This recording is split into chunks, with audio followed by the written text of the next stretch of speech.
4 छोटे वाले क्वेश्चन है और 4 बड़े वाले क्वेश्चन है। इसका मतलब 4 छोटे वाले में 2 है इन्वायरमेंट और डिजास्टर मैनेजमेंट का, 2 क्वेश्चन है इंटरनल सिक्योरिटी का। इंट्रो कैसे शुरू करूंगा, जैसे इंट्रो ऐसे लिखूंगा कि जैसे हाल ही में आईपीसीसी की जो 6वीं आकलन रिपोर्ट आई है रही है, या आपको एनडीएमए जो नेशनल डिजास्टर मैनेजमेंट अथॉरिटी है वो इसको लेकर क्या क्या प्रोविजन कर रही है।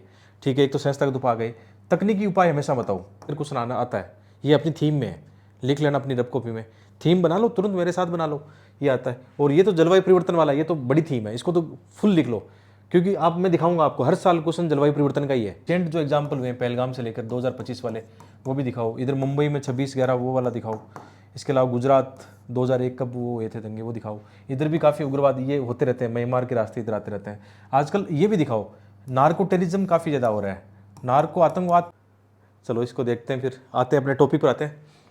तो ठीक है, डिजास्टर मैनेजमेंट ये बहुत इंपॉर्टेंट टॉपिक है। हम लोग क्या करते हैं, हिस्ट्री, ज्योग्राफी, पॉलिटी इनको तो खूब पढ़ लेते हैं, लेकिन डिजास्टर मैनेजमेंट, इंटरनल सिक्योरिटी इनको इग्नोर करते हैं। अब इनको इग्नोर करते हैं तो नंबर भी ऐसे आते हैं इसमें, क्योंकि हमारा ज़्यादातर टाइम किस में चला जाता है, कंटेंट में चला जाता है। हम हिस्ट्री के 5 कंटेंट पढ़ेंगे, इकोनॉमी के 5 कंटेंट पढ़ेंगे, बेचारे ये जो छोटे वाले टॉपिक है जो सबसे ज़्यादा नंबर दे सकते हैं इनको इग्नोर ही करते हैं, या मार्केट में अच्छा कंटेंट नहीं है। हालांकि मैंने इनको यूट्यूब पे पढ़ाया, किसी को प्रॉब्लम हो समझने में डिजास्टर मैनेजमेंट और इंटरनल सिक्योरिटी, तो यूट्यूब से अपने जो मैंने पढ़ाया वो देख लो, और नोट्स आपको अपडेट कर दिए, और आगे क्या करोगे, करंट अपडेट करते जाना, जो भी डिजास्टर की घटनाएं होती है अपने नोट्स में ऐड करते चले जाना, बस इतना सा पढ़ना है, कोई मतलब आपको किताबें कुछ नहीं पढ़ना इसके अंदर, ये काम कर लेना।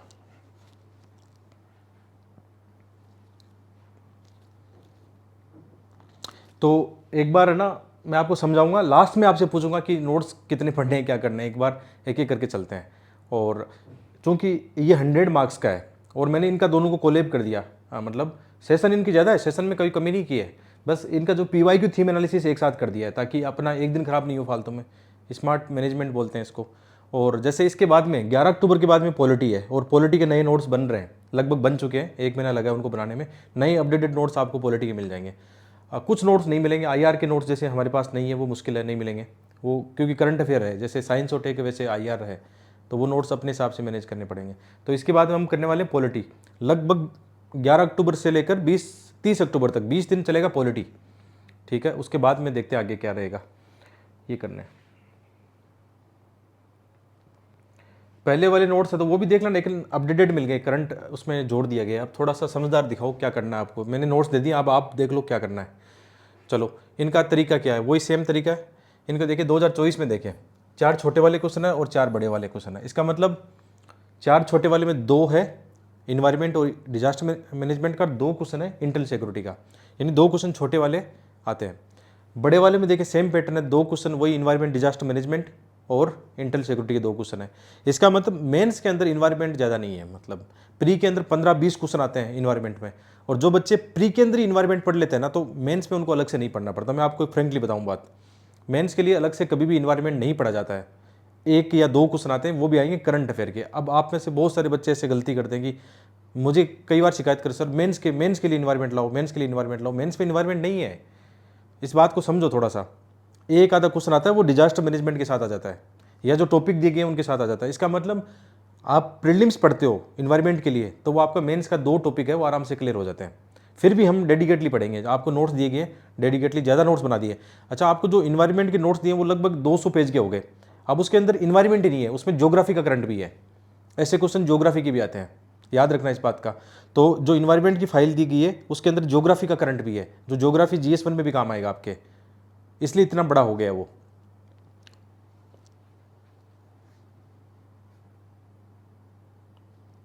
हाँ, आप, मुझे पता था बच्चे बोलेंगे 200 पेज के क्यों नोट्स दिए, आपको जवाब मिल गया ना इसका, 200 पेज के क्यों दिए, क्योंकि वो सारा का सारा करंट अफेयर ज्योग्राफी GS1 में काम आएगा, इसलिए इतने लंबे दिए गए हैं, कोई टॉपिक छूटे ही नहीं आपका।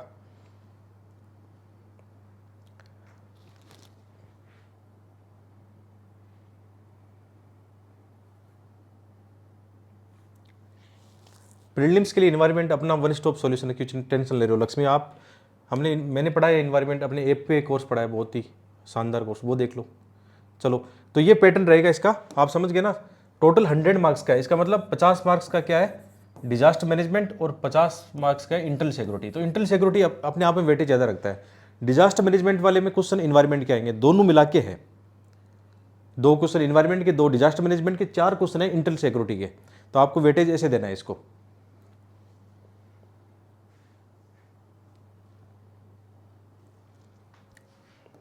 चलिए इसको देखते हैं क्या करके। अब तो ये सेम तरीका है 2024, 23, 22 देखें, पिछले 5 साल का पैटर्न देखें तो 50 मार्क्स का क्या है इंटरनल सिक्योरिटी है, 50 मार्क्स का आपका डिजास्टर मैनेजमेंट इन्वायरमेंट है। इस बात को ध्यान रखो, इतना ध्यान रखो बस, ज़्यादा और कुछ नहीं करना है इसमें।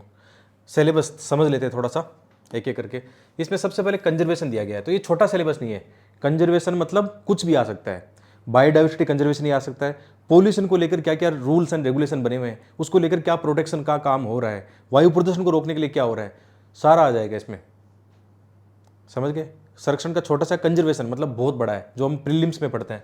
एक है पर्यावरण प्रदूषण। अब पर्यावरण प्रदूषण के अंदर आपका वायु भी आएगा, जल भी आएगा, ध्वनि भी आएगा, मिट्टी भी आएगा, कुछ भी आ सकता है प्रदूषण के नाम से। तो ये काफ़ी बड़ा टॉपिक हो जाता है आपका।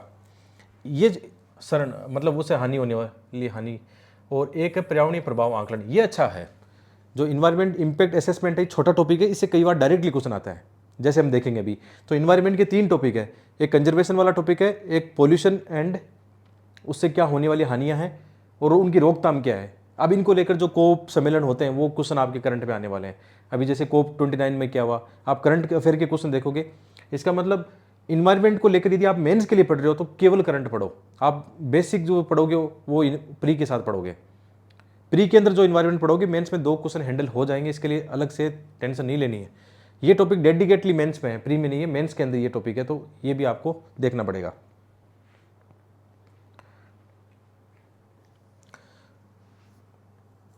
एक नेक्स्ट टॉपिक इसमें आपदा प्रबंधन। अब आपदा प्रबंधन को इसने आपदा और आपदा प्रबंधन को इसने डिवाइड नहीं किया कि जैसे आपको जो शेड्यूल दिया गया है, अब शेड्यूल बनाना मेरे लिए चैलेंज था इसमें कि कैसे बनाऊं। सबके अपने अपने नोट्स हो सकते हैं। अब किसी के नोट्स में किसी को जल प्रदूषण आपदा प्रबंधन में पहले कोई सुनामी पढ़ाई होगी, किसी में अर्थक्वेक पढ़ाया होगा। इसलिए अपने जो मैंने नोट्स है, सिंपल रास्ता ये है, अपने नोट्स को 50-50 पेज करके अपने 3 दिन में नोट्स निपटा दो। 50 पेज पढ़ने में 2-3 घंटे लगते हैं मात्र। तो अपने नोट्स से ही मैं क्वेश्चन बनाऊंगा, जो 50-50 पेज शेड्यूल दिया गया उससे नोट्स बनाऊंगा। अब आपके नोट्स क्या कहते हैं मुझे नहीं पता उसका, आप पढ़ना चाहो तो पढ़ लो, कैसे हैंडल करोगे, मेरे साथ कैसे चलोगे इसे, क्योंकि वो पॉसिबल नहीं है। मैं सबके हिसाब से शेड्यूल नहीं बना सकता हूँ, मैं अपने हिसाब से शेड्यूल बना सकता हूँ जो सबके लिए काम का है। तो इसके अंदर बहुत सारे बच्चे गुणागणित करेंगे कि सर आपने डिजास्टर मैनेजमेंट में टॉपिक दे देते हैं, मैं पहले टॉपिक उसमें ऐसा नहीं है, मिक्स टॉपिक है। तो उसका तरीका ये है कि अपने वाले नोट्स पढ़ लो, आपका काम बन जाएगा, उसे काम हो जाएगा आपका। बाकी जो बच्चे डाउट पूछ रहे हैं मैं अभी जवाब नहीं दूंगा क्लास के लास्ट में, क्योंकि मेरा यहाँ पे रिदम टूटेगा बाद में। अभी जो भी डाउट आप पूछ रहे हो यहाँ पे, या तो टॉपिक से जुड़ा हो, फालतू के पूछोगे तो मैं बाद में जवाब दूंगा इसके, ठीक है। अभी फोकस करो अपने काम पर। यही तो समस्या आप लोगों की है ना, सबसे बड़ी समस्या मैं ये देखता हूँ कि जो चल रहा है उसको तो आप ध्यान ही नहीं देते हो, उसको तो पता नहीं कहाँ खोए रहते हो। जो चल रहा है उसकी ओर ध्यान नहीं है आपका, जो नहीं है उसकी ओर लगे रहते हो। नहीं हो सकता सिलेक्शन कभी भी, ऐसा होगा। मैंने भी अपनी जर्नी में देखा है, हम मेरे साथ भी ये समस्या रही है। क्यों सिलेक्शन नहीं हुआ फाइनल, समस्या अपने अंदर है, बाहर नहीं है भाई, सिस्टम में नहीं है, यूपीसी में नहीं है समस्या अपनी है। कि जब चल रहा है ना जो काम, उसको तो हम ध्यान ही नहीं देते हैं। जो नहीं चल रहा है, क्योंकि वो आपके कमेंट बता रहे हैं, और मैं देखो ना गुस्सा हो रहा हूँ ना इरिटेट हो रहा हूँ, मैं आपकी सच्चाई बता रहा हूँ। जो अपनी एक हिंदी मीडियम की औकात है वो बता रहा हूँ मैं। क्यों सिलेक्शन नहीं होता, यही रीज़न होता है कि हम फोकस ही नहीं करते हैं, उस चीज़ पे फोकस ही नहीं है हमारा। और मैं दावे के साथ कह सकता हूँ इस बैच में मुझे 100 बच्चे ऐसे मिले जिनका फोकस इतना गजब का है, और वो रिजल्ट ला के दिखाएंगे देखना। बाकी बच्चे इधर उधर की बातें करते रहते हैं, दिन भर इधर उधर की बातें करते रहते हैं, या फिर अपने मेंटर पे ब्लेम लगाते हैं कि आपकी वजह से हमारा ये हो गया, हमें समझ भी नहीं आता, वो नहीं होता है। थोड़ा सा फोकस करो, फोकस करने में ज़्यादा फायदा है। ये बातें तो हम बाद में भी कर सकते हैं, मैं आपको हमेशा सेशन के एंड में पूछता हूँ चलो बताओ अब क्या बात है, ये बातें तो हम बाद में भी कर सकते हैं। चलिए ठीक है। हाँ, समझदार बच्चे पढ़ने लग गए हैं, सिलेबस कर भी करने लगे हैं। तो आपदा प्रबंधन क्या है एक्चुअल में, इसके क्वेश्चन देखें किस टाइप के आते हैं। आपदा प्रबंधन में कुछ भी आ सकता है और इंपॉर्टेंट टॉपिक है। तो ये दोनों टॉपिक मिला के 50 नंबर का है, याद रखना। ये दोनों टॉपिक मिला के 50 मार्क्स का है, और 4 क्वेश्चन आने हैं इसमें से, 2 बड़े 2 छोटे, ये आपको पता होना चाहिए। और अभी एक कॉपी पेन लेके बैठना, रब कॉपी और पेन लेके बैठना। अभी हम थीम देखेंगे तो उनको नोट डाउन करते जाना कि हाँ मुझे इस थीम पर पढ़ना है, ये बात ध्यान रखना है। चलो ये आप देखो कितना बड़ा टॉपिक है। अब इंटरनल सिक्योरिटी है 50 नंबर का, और टॉपिक देखो कितने बड़े हैं। हालांकि ये छोटा है लेकिन टॉपिक ये भी खूब बड़ा है, इतना भी छोटा नहीं दिखता है।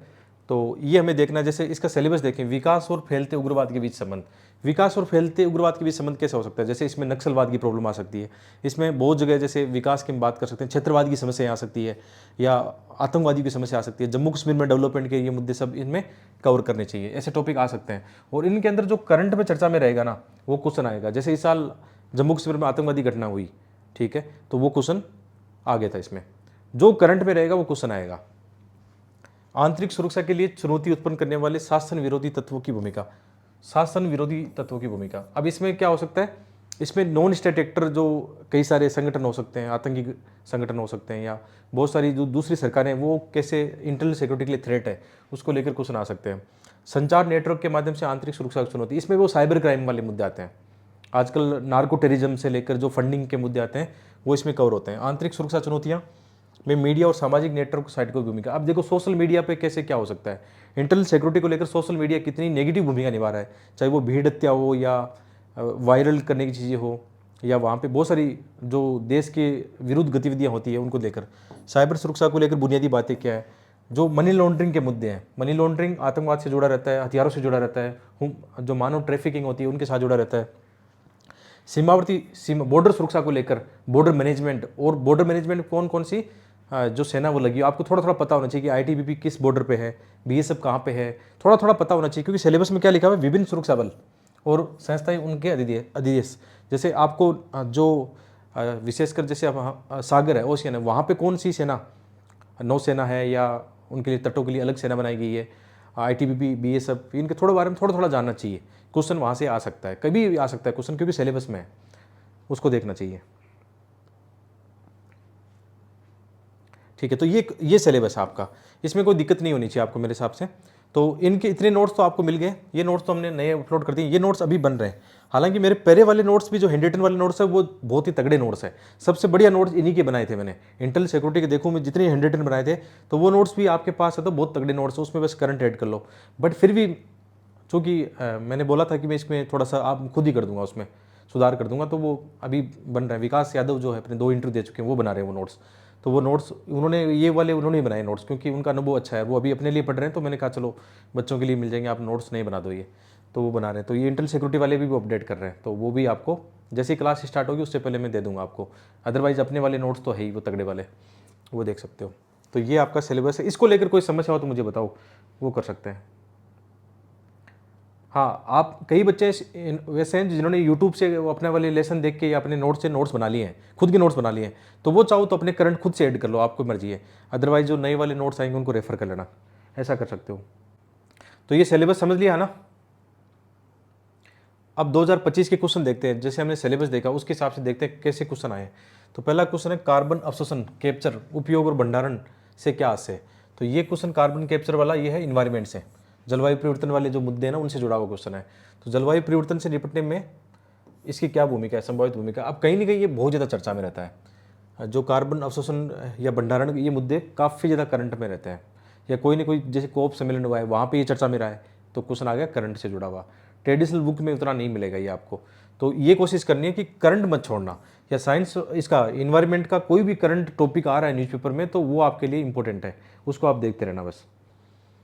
तो ये इन्वायरमेंट वाला टॉपिक है। अब कई बार होते हैं ना इन्वायरमेंट में कैसे क्वेश्चन आते हैं, आप पूछ रहे थे अभी जो प्रदूषण वाला जो टॉपिक है उससे जुड़ा हुआ टॉपिक है। प्रदूषण रोकथाम से उनको संरक्षण वाला भी कह सकते हैं कि क्या जलवायु परिवर्तन को लेकर क्या चल रहा है अभी अंतर्राष्ट्रीय स्तर पर, तो ये उससे जुड़ा हुआ टॉपिक है। सेकंड टॉपिक, भारत में तटीय जलभृत में समुद्री जल घुसपैठ एक मुख्य चिंता का विषय है। ये आपदा प्रबंधन को लेकर कह सकते हैं, या पर्यावरण को लेकर भी कह सकते हैं, और ये यूपीएससी की एक मेन थीम है। तटों को लेकर वो अक्सर पूछ लेता है, तटीय अपर्दन को लेकर पूछ लेता है। मुख्य चिंता का विषय, समुद्री जल घुसपैठ के क्या कारण है तथा ऐसी आपदा का सामना करने के उपचारात्मक उपाय क्या हैं। और ये टॉपिक ऐसे होते हैं कि जिनमें आपको बहुत ज़्यादा ज्ञान भी नहीं हो ना, तो भी आप इसको बहुत तगड़ा बना सकते हो ऐसे क्वेश्चन को।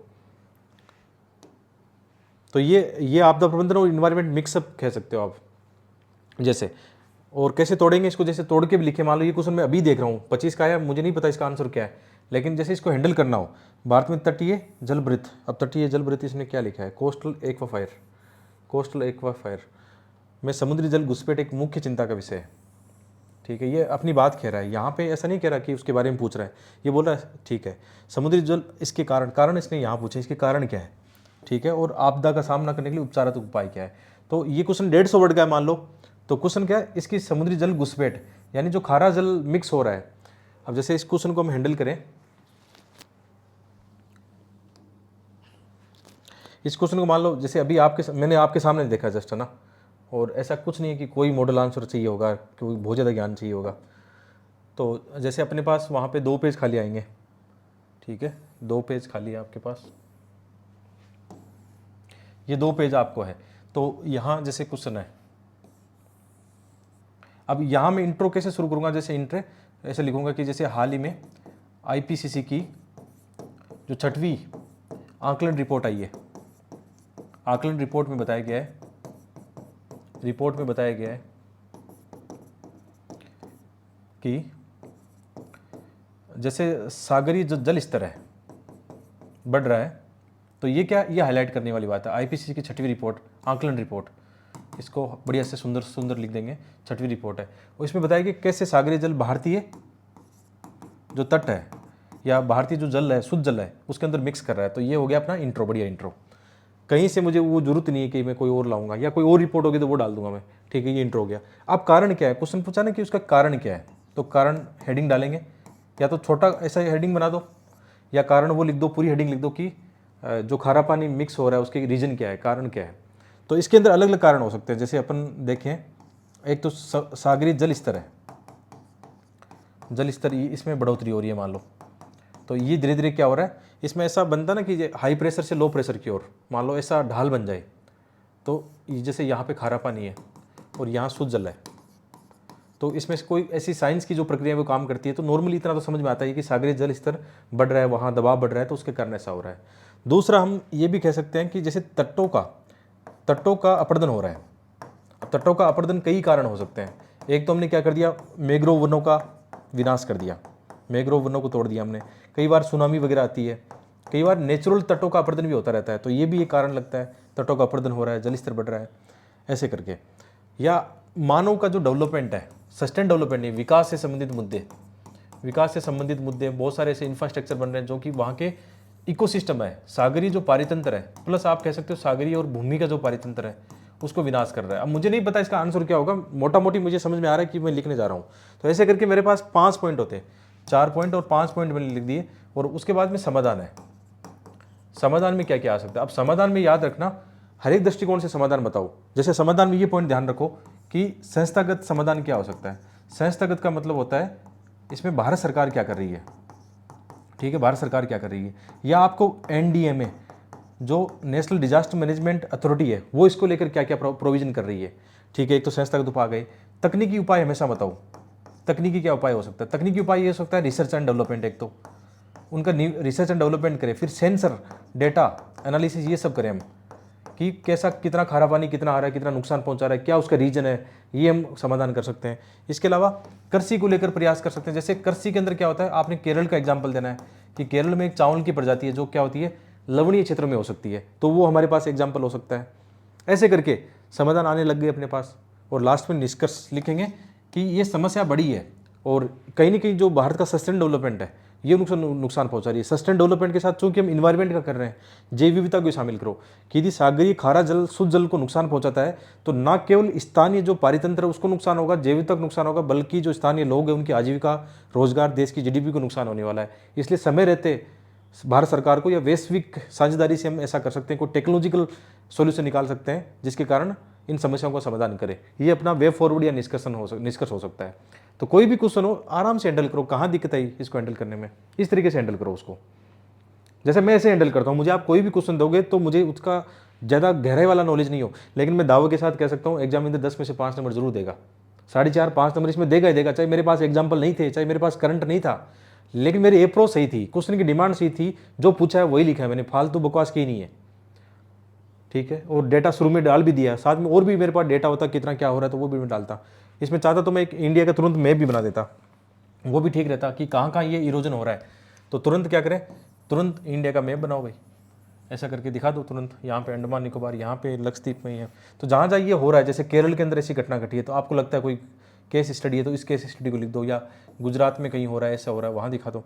ये हॉटस्पॉट एरिया जहाँ जहाँ ऐसी घटना घटी है। अब नहीं पता घटी या नहीं घटी, लेकिन ये अब आंसर राइटिंग की कला होती है कि बहुत सारी ऐसी हिडन चीज़ें होती है जो आपको नहीं पता होती, फिर भी आप प्रेजेंट कर सकते हो। मुझे नहीं पता एग्जैक्ट ऐसा हो रहा होगा, लेकिन एक आंकलन तो कहता है ना कि तटों के आसपास ही तो ऐसी घटना होगी ना। और केरल वाली की ऐसी स्टडी तो मेरी भी पड़ी हुई थी कि केरल में ऐसा हो रहा था, तो वहाँ पे ऐसी चावल की प्रजातियाँ आ रही है, ऑलरेडी वो विकसित कर रहे हैं, धीरे धीरे ऐसा हो रहा है। और भी रीजन हो सकते हैं इसके, क्लाइमेट चेंज से जुड़े हुए रीजन हो सकते हैं, जो कारण है उसको लेकर कर सकते हैं। वे फॉरवर्ड और समाधान एक ही है, कोई खास अंतर नहीं है। वे फॉरवर्ड मतलब सुझाव देते हो, आप अपने सुझाव दे रहे हो या समाधान बता रहे हो, वो लगभग एक ही चीज़ है, कोई खास नहीं है उसमें अंदर।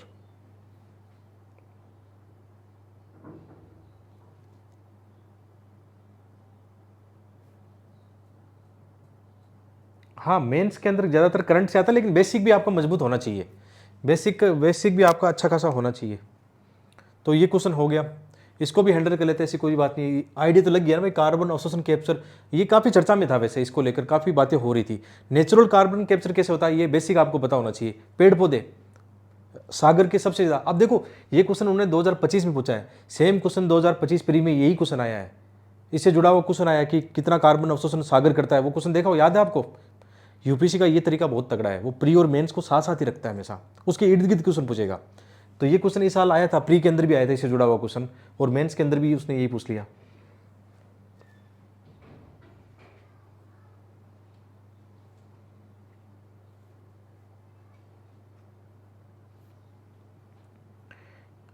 आप लोगों को ये करंट अफेयर का कभी भी है ना खत्म नहीं होगा रविंदर। करंट अफेयर के लिए सबसे बढ़िया तरीका है मंथली मैगजीन फॉलो करो बढ़िया ढंग से। बस मैं बार बार बता चुका हूँ, मैं अब नहीं बताऊंगा इस चीज़ को लेकर, सबको पता है, मैं यूट्यूब पे वीडियो बना चुका हूँ। मैं ये बोलता हूँ कि मंथली मैगजीन सबसे बेस्ट, इसलिए कि उसमें सारा कंटेंट आ जाता है, आप और कुछ नहीं पढ़ो। लेकिन आप लोग न्यूज़पेपर पढ़ते हो तो वो अच्छी बात है, कोई बुरी बात नहीं है। आप डेली न्यूज़पेपर पढ़ते हो, मान लो कोई एक न्यूज़पेपर पढ़ते हो, अच्छा है, वो बुरा नहीं है। जैसे मैं भी अपनी तैयारी के दौरान, हर बार तैयारी के दौरान मैं द हिंदू, इंडियन एक्सप्रेस को फॉलो करता था, उसके कुछ आर्टिकल पढ़ना या उससे एग्जाम्पल निकालना। मेरी कला वो थी कि मैं वहाँ से एग्जाम्पल निकाल लूँ, अपने काम के डेटा निकाल लूँ, कुछ करंट घटनाएं निकाल लूँ। बाकी मंथली मैगजीन भी फॉलो करता था। तो ये बस तरीका अच्छा है आपका, ज़्यादा नहीं करना उसमें।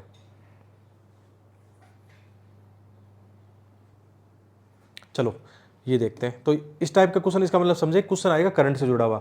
अच्छा, आप जो रब कॉपी आपने कर रखी है, तो ये लिखो, ये अपनी थीम में लिखो कि तटीय अपर्दन को लेकर, तटों से लेकर तटीय अपर्दन या तटीय आपदा, इसको लेकर क्वेश्चन आना आता है, ये अपनी थीम में है, लिख लेना अपनी रब कॉपी में।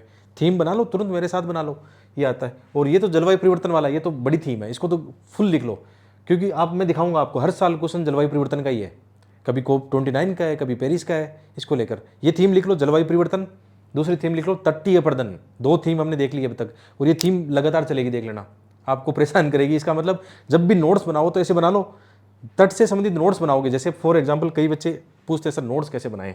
अब मान लो मैं तटीय अपर्दन का नोट्स बनाऊंगा आपके सामने, मैं अपना एक पेज पे लिखूंगा तटीय अपर्दन, ठीक है।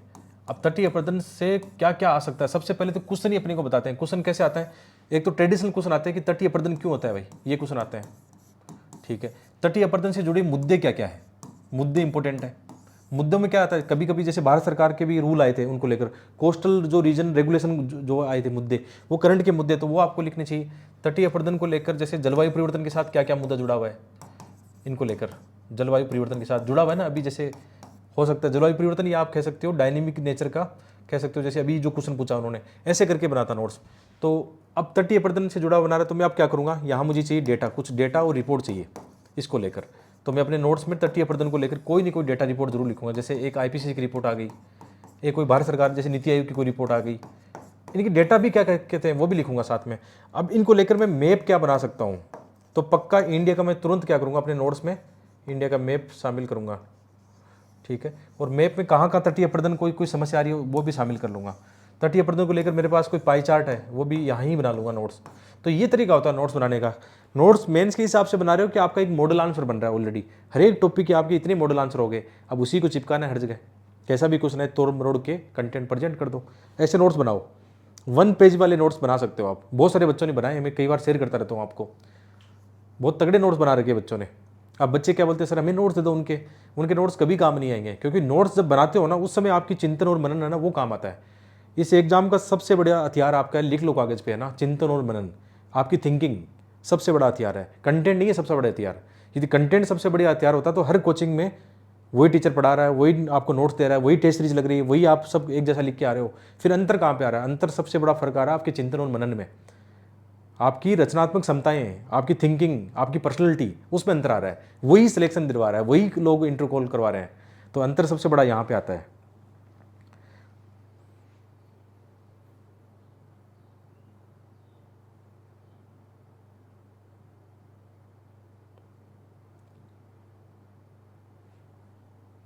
ठीक है, कई बच्चे अब भी लिख रहे हैं नोट्स भी बनाना है क्या? नहीं, कोई और आएगा नोट्स बनाने के लिए। यही आ गया ना, आप आजकल तो चैट जीपीटी आ गया आपके नोट्स बनाने के लिए। आपको नहीं बनाना, आपको बने बनाए मिल जाएंगे। कहने का मतलब चीज़ों को समझो, मतलब कैसे क्या करना है। आपको कोई ये बोल रहा है कि मैं ये नोट्स दे रहा हूँ और ये सफिशिएंट है 100%, आपको इससे आपका प्री निकल जाएगा, मेन से निकल जाएगा, वो आपको बेवकूफ़ बना रहा है। इसलिए बना रहा है क्योंकि ये हर दिन बदलता है और मैं आपको सिखा रहा हूँ सेल्फ डिपेंडेंट होना। जो भी नोट्स अब तक आपको मिल चुके हैं, अब इसमें क्या करना है, आगे जो भी आ रहा है। आज के न्यूज़पेपर खोल के देखता हूँ, मैं अभी दिखा दूंगा कि हाँ देखो, इंटरनल सिक्योरिटी में ये आ गया, डिजास्टर मैनेजमेंट में आ गया, साइंस और टेक में ये आ गया। हर दिन बदल रहा है वो। इसका मतलब हर दिन अपने को कुछ कुछ कुछ ज़्यादा नहीं करना है, कुछ कुछ थोड़ा थोड़ा वहाँ से निकालते जाना है कंटेंट, वो करना है। चलो आगे बढ़ते हैं, आगे क्वेश्चन देखते हैं। तो इंटरनल सिक्योरिटी के कैसे क्वेश्चन आते हैं साथ में, जैसे आतंकवाद एक वैश्विक महाविपत्ति, ये क्यों आया भाई 2025 में? देखा आपने क्यों क्वेश्चन आया? क्योंकि चर्चा में था। तो आतंकवाद एक वैश्विक महाविपत्ति है, आप लिख सकते हो वैश्विक महाविपत्ति। इसका मतलब पूरे विश्व में जहाँ जहाँ एग्जाम्पल है, जैसे France, Italy, US, Sri Lanka, New Zealand, सबके एग्जाम्पल आप एक मैप बना के उसमें लिख सकते हो। तो ठीक है, तो ये है, ये भारत में किस रूप में प्रकट हुआ। अब भारत में किस रूप में प्रकट हुआ हम देखते हैं, विशेषकर इसकी जड़ें देखें 90 के दशक में देखेंगे, जहाँ उग्रवाद की जम्मू कश्मीर में इनकी शुरुआत होती है। तो उनको लेकर आप थोड़ा थोड़ा नॉलेज आप बता सकते हो, किस रूप में हुआ, क्या क्या रीजन थे, थोड़ा से बताना चाहो तो बता सकते हो। समसामयिक उदाहरण दे लें, जो रिसेंटली घटना घटी है उसको भी चाहो तो एक इंडिया का मैप बना सकते हो। देखो तुरंत क्या करता है, आप सोचते हो मैप कैसे बनाए जाते हैं। अब जैसे ये क्वेश्चन मुझे देखा तो मैं इसमें इनोवेशन क्या करूँगा, जैसे दिखा तो इस, जैसे मान लो 150 वर्ड में है वो, आप सोच रहे हो कि इनोवेशन कैसे होगा। जैसे 150 वर्ड में हो जाएगा इनोवेशन, 2 पेज है ना आपके पास, लिखना कम, प्रेजेंटेशन अच्छा करना है आपको। जैसे यहाँ पे आराम से इंट्रो लिखो कि आतंकवाद का जो पूछा उन्होंने, वैश्विक वाला भी पूछा है, तो वैश्विक हेडिंग देके आप तुरंत क्या बनाओगे, उसके बना दो एक विश्व का तुरंत मैप बनाओगे।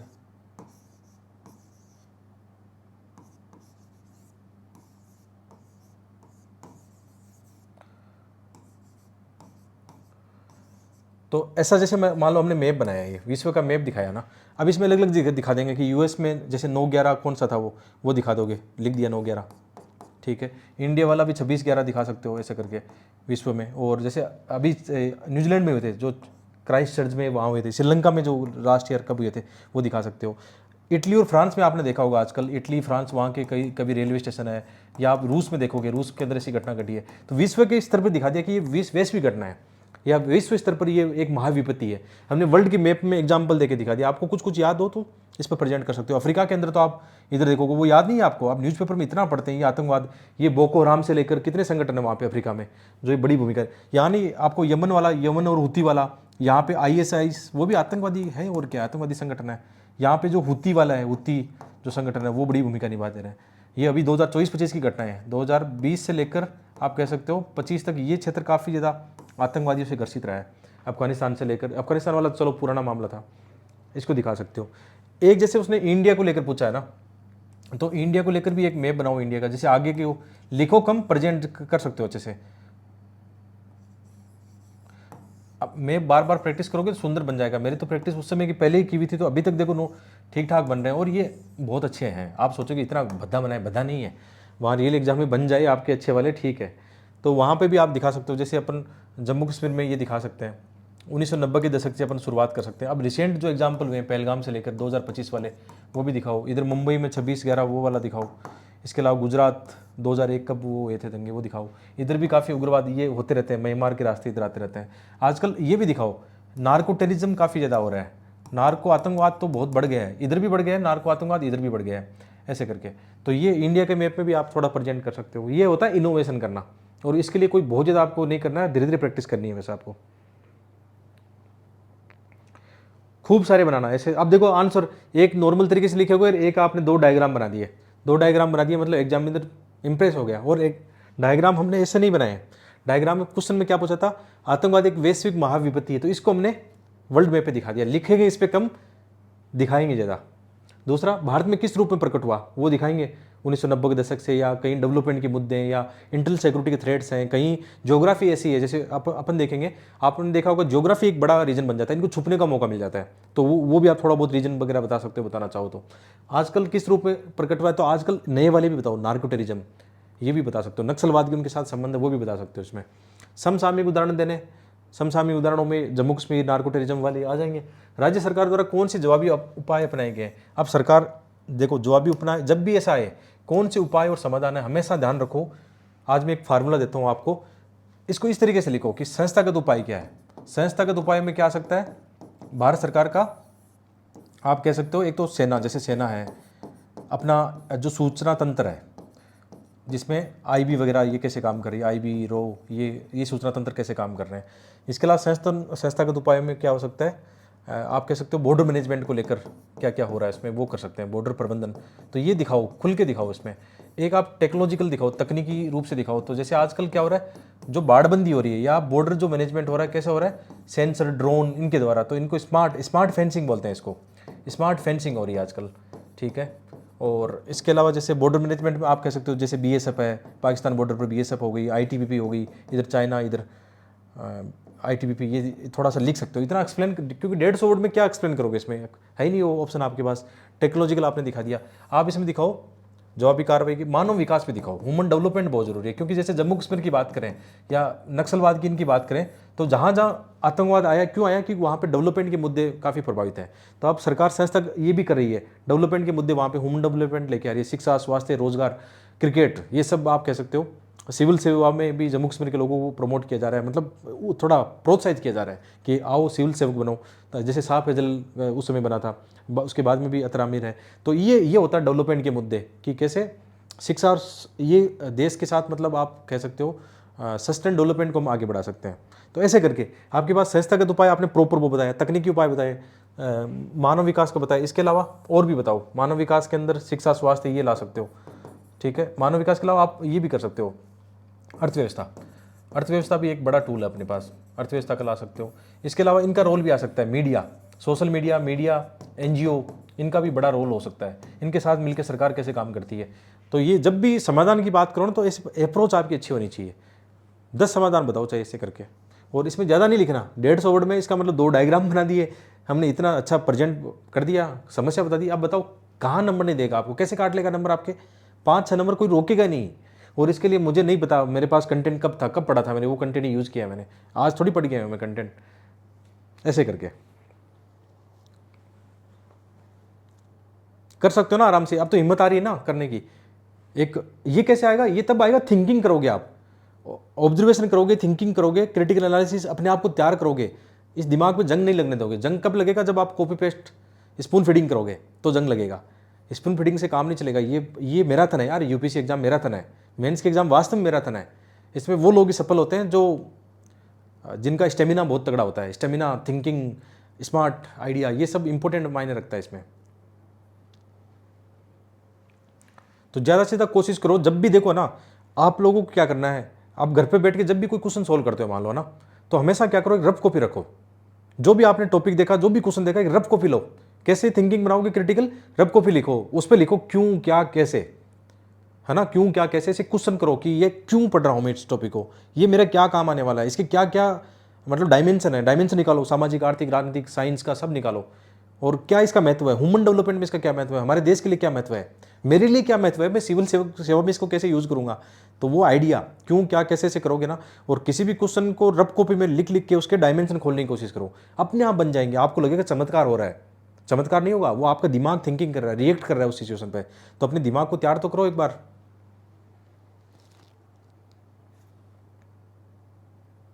हाँ, इसमें वो भी आ सकता है, सही बात है। देखो सेंस तक तो आ गया, तकनीकी आ गई, ये लिख लो यार, बाद में भूल जाओगे। कि जब भी है ना आप कोई समाधान बताओ, कहीं बताओ समाधान, चाहे इथिक्स में बताओ, चाहे साइंस टेक में बताओ, चाहे एग्रीकल्चर में बताओ, ये पॉइंट अपना लोगे ना, बल्ले बल्ले, ये टेम्पलेट होता है। संस्थागत उपाय में जितनी भी सरकारी प्रयास है वो बता दिए, सरकारी योजनाएं बता दी। इसमें जम्मू कश्मीर को लेकर कितनी योजनाएं हैं आपने देखा होगा, कौन सी किरण योजना, ऐसी कई योजनाएं ना जम्मू कश्मीर में इनको लेकर, रोजगार इसमें बता दो, मानव संसाधन वाले में बता दो। वो इसके अंदर एक और आ सकता है अंतर्राष्ट्रीय भागीदारी। अंतर्राष्ट्रीय भागीदारी जिसमें आप कई बच्चे लिख रहे हैं जो फटाफट क्या है वो FTA वाला, वो जिसमें वो ब्लैक लिस्ट में डाला जाता है। अंतर्राष्ट्रीय प्रयास, रोकथाम के लिए अंतर्राष्ट्रीय प्रयास, अंतर्राष्ट्रीय भागीदारी लिख दो। तो अपने पास ऐसे 6 या 7 टूल है कि हम संस्थागत बताएंगे, टेक्नोलॉजिकल की बात करेंगे, हम अर्थव्यवस्था की बात करेंगे, डेवलपमेंट की बात करेंगे, हम स्टेक होल्डर की बात करेंगे, स्थानीय लोगों की सहभागिता, जनप्रतिनिधि, उसमें सब ले आओ, मीडिया, इसको पॉइंट को लेंगे भागीदारी, स्टेक होल्डर भागीदारी बोलते हैं इसको। सभी स्टेक होल्डर को लेके आ जाओ। इसमें जनप्रतिनिधि, आम जनता, NGO, मीडिया, सरकार सब आ जाएगी उसमें। एक अंतर्राष्ट्रीय कोलैबोरेशन का लेके आओ जिसमें अलग अलग संस्थाएं आएगी, यूनो क्या काम कर रहा है, दूसरी संस्थाएं क्या काम कर रही है, उसको लेकर क्वेश्चन आ सकता है।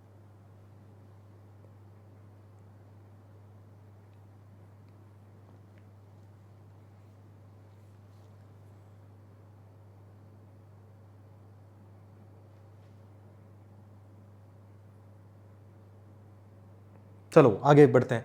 आप है ना सभी क्वेश्चनों को मैं जैसे आपको आज सिखाऊंगा, आज हम थोड़ा सेशन बड़ा करेंगे, आराम से कूल होकर करेंगे, ताकि आपको और ज़्यादा मतलब जो कंटेंट को लेकर भ्रांतियाँ ना वो दूर हो जाए। एक्चुअल में 150 वर्ड में कंटेंट चाहिए मुझे, 20 वर्ड का कंटेंट मेरे पास कोई छोटी सी, मुझे बताओगे ना, आप लोग लिखोगे कमेंट में, जैसे आप लोगों ने, किसी ने लिखा वो FTA वाला लिखा था, तुरंत मेरे समझ में आ गया कि अंतर्राष्ट्रीय भागीदारी वाला पॉइंट बन सकता है। अंतर्राष्ट्रीय भागीदारी में सारी आ जाएगी, इंटरपोल भी आ जाएगी, US भारत संबंध भी आ जाएंगे, तुरंत पॉइंट बन गया। मुझे बस आइडिया चाहिए, और आइडिया कैसे आएगा? क्रिएशन करने से, उससे हम काम बना सकते हैं। चलो ठीक है, तो ये आतंकवाद वाला हो गया। अब देखो ये क्वेश्चन देखो, भारत सरकार ने हाल ही में घोषणा की कि वामपंथी उग्रवाद, अब ये क्यों पूछा है आपने? अपने जो गृह मंत्री उनके कितनी बार स्टेटमेंट सुने कि अब आतंकवाद जो इस समय इतना बड़ा था अब सिमट के रह गया है। जैसे तुरंत आइडिया आ जाता है। तुरंत आइडिया कैसे आता है इसको? जैसे भारत सरकार ने घोषणा की कि वामपंथी उग्रवाद 2026 तक समाप्त कर दिया जाएगा। आप इससे क्या समझते हैं? वामपंथी उग्रवाद से आप क्या समझते हैं? तो जनता इससे किस प्रकार प्रभावित है? जनता इससे किस प्रकार प्रभावित है को समाप्त करने के लिए सरकार के उपाय। अब देखो ये क्वेश्चन है 150 वर्ड में, 150 वर्ड में कितना पूछा है? एक तो ये स्टेटमेंट है कि उन्होंने घोषणा की समाप्त कर दिया, ये क्वेश्चन नहीं पूछा उन्होंने। क्वेश्चन की डिमांड नहीं थी, क्वेश्चन की डिमांड थी कि ये क्या है, जो वामपंथी उग्रवाद क्या है। एक डिमांड तो ये है, क्या है ये, एक डिमांड। दूसरी, जनता इसे किस प्रभाव, सेकंड प्रभावित, नकारात्मक प्रभावित है। अब यहाँ पे प्रभावित का मतलब पॉजिटिव कुछ नहीं है, फिर नकारात्मक ही है। हाँ पॉजिटिव थोड़ा सा एक हो सकता है कि एक पॉजिटिव इसमें दिख सकता है कि जब ऐसे मुद्दे चर्चा में आते तो सरकार डेवलपमेंट के बारे में सोचती है, ये हम कह सकते हैं। हालांकि वो इसका प्रभाव नहीं है, हम सरकार का प्रभाव है कि जब भी क्षेत्रवाद, नक्सलवाद, इनकी समस्या क्रिएट होती है तो सरकार का ध्यान उस तरफ जाता है, उस क्षेत्र की तरफ। फिर सरकार क्या करती है? डेवलपमेंट, शिक्षा, स्वास्थ्य, सड़क, ये निर्माण करने लगती है। तो थोड़ा सा प्रभाव पॉजिटिव हम देख सकते हैं, बट चूंकि यहाँ नहीं लिखना चाहिए क्योंकि ये हमारे देश के सिक्योरिटी के लिए बड़ा थ्रेट है, तो इनका हमें कोई पॉजिटिव इनकी तरफ से नहीं दिखाना है, ये हमेशा ध्यान रखना है। ये देखो सकारात्मक अप्रोच आपकी। आगे LWE को समाप्त करने के सरकार के उपाय, 3 डायमेंशन है उपाय, कारण, प्रभाव, उपाय, 3 डायमेंशन 150 वर्ड में पूछी है। कैसे लिखेंगे बताओ अब? और साथ में थोड़ा सा इंट्रो ये इस तरफ कह रहा है, और एक डायग्राम भी लाएंगे। ठीक है, चलो चलते हैं अपने उस पर, बोर्ड पे चलते हैं। कैसे करेंगे इस क्वेश्चन को? थिंकिंग करो, मत टिपो, कॉपी पेस्ट मत करो, ChatGPT को मत जाओ, एक बार पूरा नुकसान हो जाएगा, दिमाग खत्म हो जाएगा, कोई फायदा नहीं है। UPC को फिर वो गूगल वाले नहीं चाहिए, UPC को मौलिक लोग चाहिए। तभी आपने देखा होगा, नोटिस किया होगा, पिछले 2-3 साल से आप ट्रेंड देखते हो। मैं तो बहुत अध्ययन करता हूँ, जो बच्चे मौलिक लिख रहे हैं, चाहे वो छोटे छोटे पैराग्राफ में लिखें, उनको नंबर मिल रहे हैं। और जो लोग ये कर रहे हैं ना, इधर उधर बहुत ज़्यादा फ्लो चार्ट, डायग्राम ये कर रहे हैं, विश्लेषण है नहीं, खाली है एकदम, नहीं मिल रहे नंबर। मुझे नहीं मिले लास्ट ईयर, मुझे इतना टाइम नहीं था उसको मैनेज करने के लिए, मैंने किया तो नंबर कम आने के रीजन ये थे। मैं तुलना कर रहा था कि यार जितेंद्र को इतने बढ़िया कैसे मिले, सुखराम को इतने बढ़िया कैसे मिले, मेरे नंबर कम कहाँ रह गए। तो उसमें समझ में आ गया कि कुछ कमी थी। तो वो अभी हमने इस बार के मॉडल आंसर में ये पूरा ध्यान रखा है कि आपको लोगों को कोई कमी नहीं रहने दूँ मैं। इसीलिए तो खिंचाई करता हूँ, इसीलिए तो आपके लोगों की आलोचना करता हूँ। चापलूसी करूँगा तो कोई फ़ायदा नहीं होने वाला, और रिजल्ट सुधरेगा, यहीं से सुधरेगा, आप लोगों के प्रयास से सुधरेगा। आप लोग साथ दोगे तो मैं आपका मेंटर खड़ा हूँ एकदम, मेरा और कोई काम नहीं है, वैसे आप लोग ही हो मेरे साथ, अब मुझे कहीं नहीं जाना, आप लोगों के साथ लग के काम करना है। जब मैं नहीं थक रहा हूँ, 12-12 घंटे दिन में मैं काम कर रहा हूँ, हर दिन कंटेंट पे काम कर रहा हूँ, हर दिन नया कंटेंट बन रहा है, आप लोग क्यों थक रहे हो फिर? और कंटेंट यही है, इसके अलावा नहीं पढ़ना होता है। जिस दिन आपको ये समझ में आ जाएगा कि मुझे कंटेंट से ज़्यादा मेरे इंटेंट और मेरी अप्रोच का फ़र्क पड़ने वाला है। कंटेंट, किसी ने एक बात बहुत अच्छी लगती है, किसी एक व्यक्ति ने कहा था कि आप है ना कितनी भी बुरी सी बुरी किताब को है ना 12 बार पढ़ लो, 15 बार पढ़ लो, वो किताब आपके सबसे काम आने वाली है। एग्जाम के दृष्टिकोण से कहा था कि कितनी भी कंपटीशन के हिसाब से कोई बुक बनाई है, कितनी भी बेकार है वो, है ना, सिलेबस वाइज बनाई है ना भाई उसने किसी ने, वो भी पढ़ लोगे 15 बार 12 बार तो आपका काम बन जाएगा। क्योंकि वो कंटेंट का नहीं है। मेंस के एग्जाम पीसीएस एग्जाम नहीं है। पीसीएस में तो अभी भी नॉलेज चाहिए, कंटेंट चाहिए, छोटे वाले क्वेश्चन आते हैं। मेंस के एग्जाम में अप्रोच चाहिए, वहाँ पे आपकी थिंकिंग चाहिए। तो ये ध्यान रखो वैसे आप लोग। चलो ये क्वेश्चन कैसे हैंडल करें, अब क्वेश्चन क्या पूछा था मैं भी भूल गया, कोई नहीं, इसको हैंडल करते हैं। वही 2 पेज बनाते हैं कि हाँ ये मेरे पास 2 पेज खाली है। एकदम प्रैक्टिकल अप्रोच से चलेंगे अपन, बाहर नहीं जाएंगे इससे। ये 2 पेज में मुझे अपना आंसर लिखना है, और कभी भी काउंट मत करना कि मेरे आंसर 150 वर्ड में या 200 वर्ड में। बस 2 पेज खाली है, मुझे 2 पेज भरने हैं। हाँ आपकी क्षमता ये कि आप यहाँ तक 1.5 पेज तक या 1.25 पेज तक कर पा रहे हो, नीचे खाली पड़ा कोई बात नहीं। 1.5 पेज में भी आप पूरा कर रहे हो, क्वेश्चन की डिमांड पूरी कर रहे हो, तो कोई फर्क नहीं पड़ता। आप अपने टाइम मैनेजमेंट के लिए ऐसा कर रहे हो। कई बच्चे ऐसे होते हैं जिनकी स्पीड ज़्यादा नहीं होती, तो वो अपना टाइम मैनेजमेंट करते हैं। तो वो क्या करते हैं, 150 वर्ड वाला यहाँ तक खत्म कर लेते हैं, आधा पेज उनका खाली रहता है। फर्क नहीं पड़ता, आपने सही ढंग से क्वेश्चन की डिमांड अप्रोच की तो आपको नंबर भी 5-6 मिलने वाले हैं, जितना कि हम पूरे भर के आते हैं। मेरी वाली अप्रोच क्या है, पूरे भरने वाली है, क्योंकि मैं थोड़ा डायग्राम ये ज़्यादा एक्सपेंड करता हूँ। तो मेरी अप्रोच ये रहती है, मैंने आपको वही सिखाया, 2 पेज वाली अप्रोच सिखाई है। और 99 एस्पिरेंट की वही अप्रोच है, 99 टॉपर्स की वही सेम अप्रोच है। टॉपर्स कॉपीज देखते होंगे आप, देखा होगा कौन खाली छोड़ के आता है। 2 पेज के पूरा यूटिलाइज ही करते हैं, क्योंकि 2 पेज में सारा हम लिख लेते हैं, गुणागलित कर लेते हैं पूरा।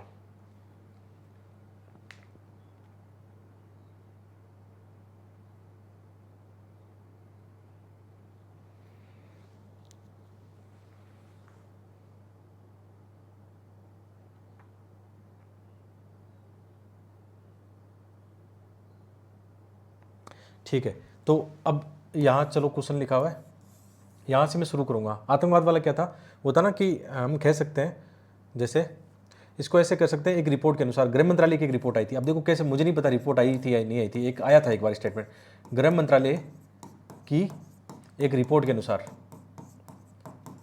एक रिपोर्ट के अनुसार जहाँ 2010 में भारत में लगभग 110 जिलों में, ये जो नक्सलवाद है जो अभी लिखा था वो लेफ्ट वाला, जिलों में नक्सलवाद था, जो अब सिमट कर लगभग 50 जिलों में रह गया है। अब देखो कैसे डेटा और इंट्रो से हमने जोड़ा इसको। ये कब पढ़ा था, कब न्यूज़पेपर में आया था, क्या था, बहुत ही तगड़ा इंट्रो है। कोई नहीं कह सकता कि आपने खराब इंट्रो लिखा है। भाई लिखा ना, गृह मंत्रालय की रिपोर्ट है, उसमें 2010 तक हम डाटा देखते आए हैं कि पहले इतना था, ये था। ठीक है, अब जैसे मुझे यहाँ इनोवेशन करना हो तो तुरंत मैं क्या करूँगा, इनोवेशन में 2 में बनाऊँगा यहाँ पे इंडिया के।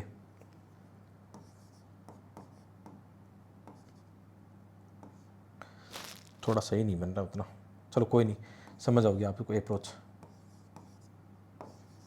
ऐसा समझे। तो इस मैप में क्या दिखाऊंगा, जैसे यहाँ से नेपाल से लेकर आंध्र प्रदेश यहाँ तक लगभग आप देखोगे, उड़ीसा में, महाराष्ट्र में, छत्तीसगढ़ में, ये काफ़ी ज़्यादा विस्तार था इनका, नक्सलवाद का काफ़ी विस्तार था। लगभग यहाँ लिखूंगा लगभग 110 जिले थे इसमें, ऐसा मैंने विस्तार दिखाया। अब यहाँ दूसरा मैप बनाऊंगा ना, जो रिसेंट वाला भी बनाऊँ, इसमें मैंने लिख दिया 2010 के आसपास।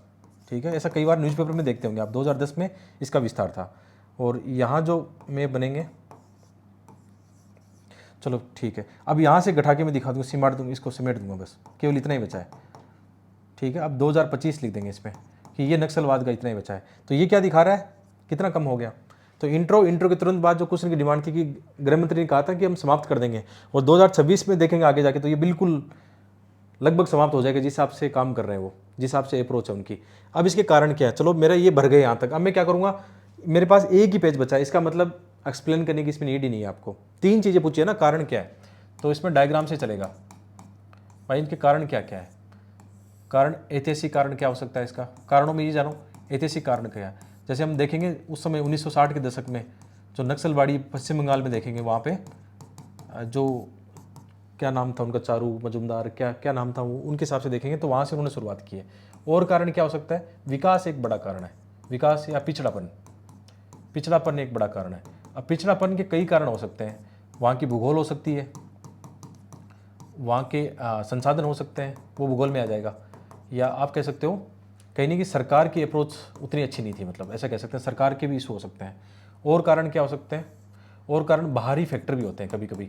बाहरी फैक्टर में क्या होते हैं, जैसे नॉन स्टेट एक्टर और स्टेट एक्टर। स्टेट एक्टर मतलब जैसे कई बार हम नक्सलवाद का संबंध देखते हैं, चाइना उसको प्रमोट कर रहा है, कई बार हम देखते हैं नक्सलवाद का संबंध आतंकवाद से है, यानी नॉन स्टेट एक्टर होते हैं सरकार के अलावा बाहरी एजेंसी, जैसे पाकिस्तान की एजेंसी आई से उनकी बड़ी भूमिका रहती है, तो उसमें बाहरी फैक्टर भी रहता है, वो भी नक्सलवाद को, क्योंकि वो हथियार कहाँ से लाते हैं, हथियार फैक्टर ये रहता है, ये भी आ सकता है।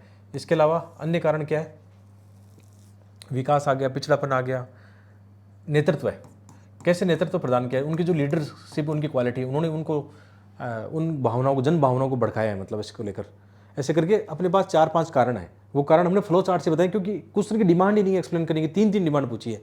अब इसका प्रभाव क्या था, प्रभाव पूछा उन्होंने, इसको भी आप चाहो तो डायग्राम से प्रेजेंट करो। प्रभाव क्या होगा, सबसे पहले राष्ट्रीय सुरक्षा, सबसे बड़ा जो चीज़ है वो सबसे ऊपर रखो। राष्ट्रीय हित हमारा सबसे बड़ा क्या है, राष्ट्रीय सुरक्षा, उनको प्रभावित किया है। इसके अलावा ये प्रभाव भी विकास पर नकारात्मक प्रभाव होंगे, इसके विकास पर नकारात्मक प्रभाव ये आप दिखा सकते हो, या आप कह सकते हो सस्टेन डेवलपमेंट आ ही नहीं पाया, SDG जो है ना वो आ ही नहीं पाया इसके चक्कर में।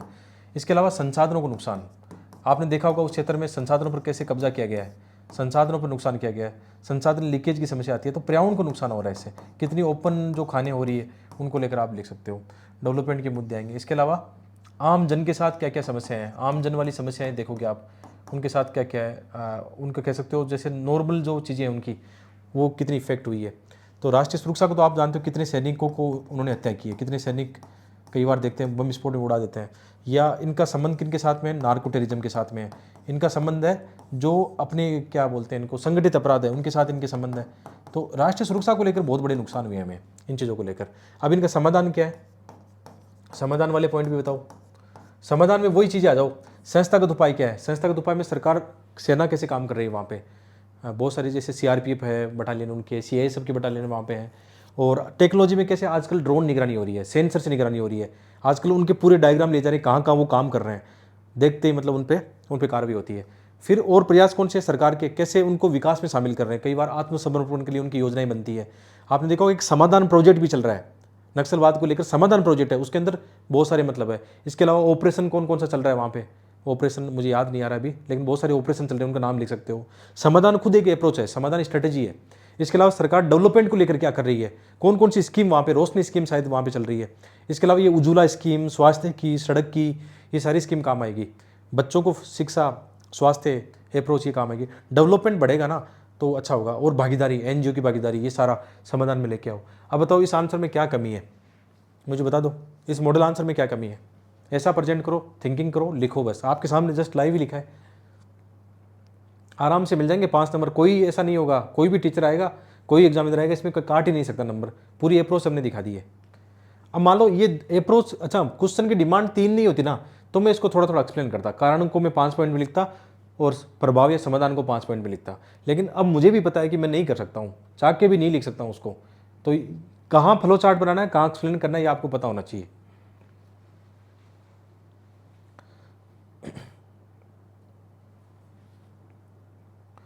बहुत सारी योजना बताई है बच्चों ने, एकलव्य योजना है, ऑपरेशन महादेव है, क्या क्या लिखा आप लोगों ने, ऑपरेशन ब्लैक कोबरा, बिल्कुल ऑपरेशन समाधान तो है ही वो तो, हाँ ग्रीन हंट है।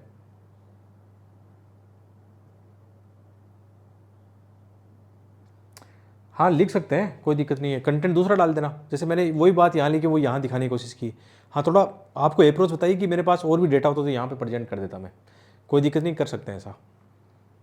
एग्जामिनर वैसे भी आपकी लाइन टू लाइन नहीं पड़ेगा, प्लस एग्जामिनर देखा गृह मंत्रालय, अच्छा अच्छा लिखा है, रिपोर्ट है उसकी, एग्जामिनर यहाँ नजर जाएगी, अरे वह डायग्राम बनाया है, ठीक है, फिर वो देखेगा क्वेश्चन के कारण कहाँ बताएं, तो कारणों में देखेगा, अच्छा वो उसकी घटना बात कर रहा है उसकी बताएं, फिर वो यहाँ समाधान वाले में देखेगा कौन कौन से ऑपरेशन है, टेक्नोलॉजी क्या है। बस एग्जामिनर आपके क्वेश्चन पर 30 सेकंड लगाएगा, 30 सेकंड से ज़्यादा मुझे नहीं लगता एग्जामिनर लगाएगा, 30 सेकंड 50 सेकंड 1 मिनट मान लो मैक्सिमम, 1 मिनट लगाएगा। तो इसका मतलब एग्जामिनर को वही दिखाओ जो वो देखना चाहते हैं। क्या देखना चाहते हैं, क्वेश्चन की डिमांड, क्वेश्चन की डिमांड देखना चाहते हैं, एक्स्ट्रा कचरा नहीं देखना चाहते, आपने क्या लिखा है वहाँ पे, क्या नोट्स बनाए, उसे फ़र्क नहीं पड़ता, वो दिखाओ बस।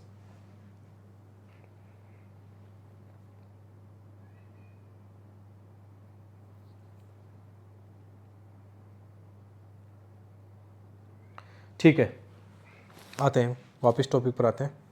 तो ये हो गया, आप आराम से इनको दिखाओ। अब इस क्वेश्चन में हो गया इंटरनल सिक्योरिटी आपका, ऐसे ही क्वेश्चन आते हैं। फिर 2025 में देखें, बड़े वाले क्वेश्चन देखें।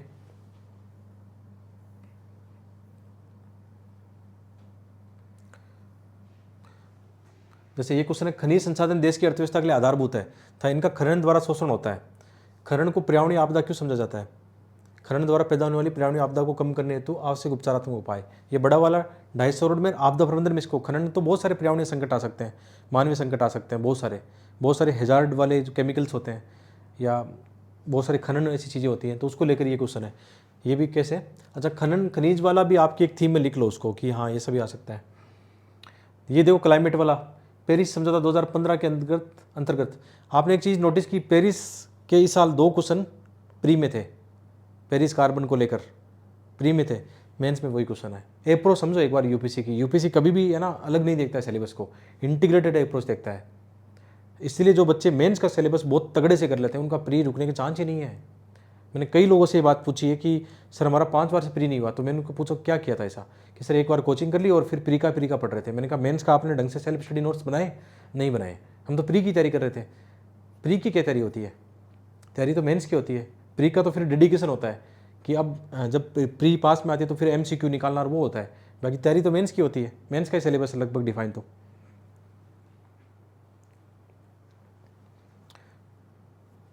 तो पेरिस समझौता वाला क्वेश्चन है, इसका मतलब क्लाइमेट चेंज से जुड़े हुए मुद्दे और उनकी थीम आप लिख लो रफ कॉपी में।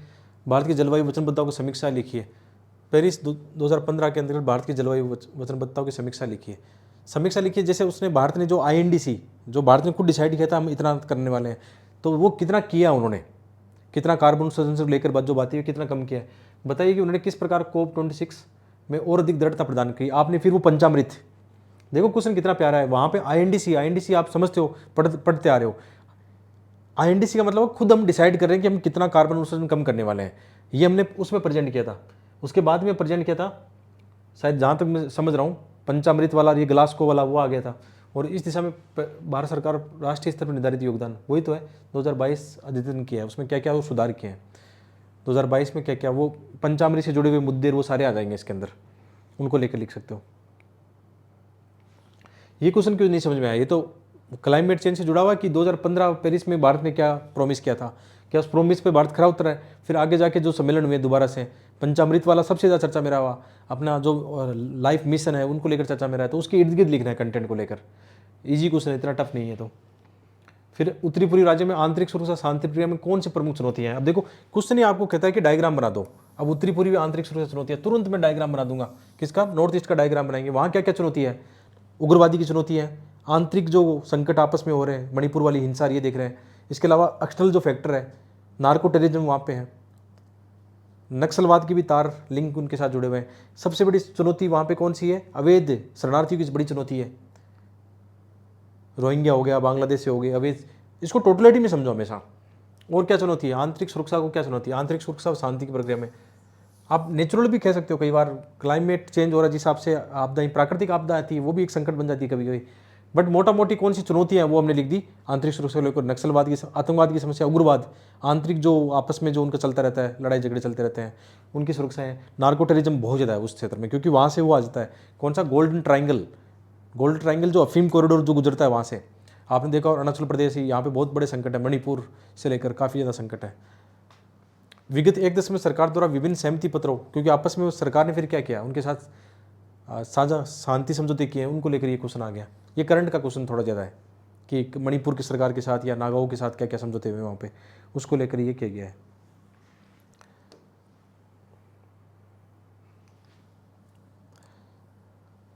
अब देखो ये क्वेश्चन तटीय सुरक्षा का वाला, अभी हमने तट वाली क्या देखी थी, तटीय अपर्दन देखा था ना। तो तट की थीम में एक और लिख लो, तटीय सुरक्षा। तट की आपकी जो थीम थी, तटीय अपर्दन, मैग्रोव, ये सब आ गया, तो तटीय सुरक्षा भी आपकी थीम में आ गया है। भारत के समुद्री व्यापार के संरक्षण के लिए समुद्री सुरक्षा क्यों आवश्यक है? समुद्री तथा तटीय सुरक्षा की चुनौतियां तथा आगे बढ़ने के मार्ग पर चर्चा कीजिए। ये क्यों चर्चा में रहा था? ये वो इसीलिए चर्चा में रहा था कि चीन का ये काफ़ी ज़्यादा प्रभुत्व वहाँ पे बढ़ रहा है, दक्षिण चीन सागर से लेकर अंडमान सागर इधर। फिर हमने कोशिश की थी कि ग्रेट निकोबार हमारा प्रोजेक्ट जो बने, अच्छा बने, डिफेंस को लेकर हम अच्छा करें ताकि हमारे ये हो। तो ये चर्चा में था मुद्दा, इसको लेकर ये क्वेश्चन आ गया था। 2024 के क्वेश्चन देखें। भारत में नदी के जल का औद्योगिक प्रदूषण एक महत्वपूर्ण पर्यावरणीय मुद्दा है। इस समस्या से निपटने के लिए विभिन्न संबंध उपाय और संबंध में सरकारी फैल क्या है? नदी प्रदूषण को लेकर है। और तो ये बालू खनन वाला भी क्वेश्चन के साथ कई बार जुड़ा रहता है। भारत में नदी के जल का औद्योगिक प्रदूषण महत्वपूर्ण पर्यावरण मुद्दा है। आपने देखा होगा कई बार, गंगा वाला क्षेत्र है, उसके अंदर भी जो अपना जो जलीय जीव है, डॉल्फिन है, उनको नुकसान होता है। कई बार ऐसे आर्टिकल आते हैं तो उससे जुड़ा हुआ क्वेश्चन आता है। तो ये नदी जल प्रदूषण भी आपकी थीम में लिख लो। एक तो शहरी बाढ़ और नदी जल प्रदूषण आपकी थीम में लगातार टकराएंगे आपसे, वो भी आप थीम लिख लो साथ में।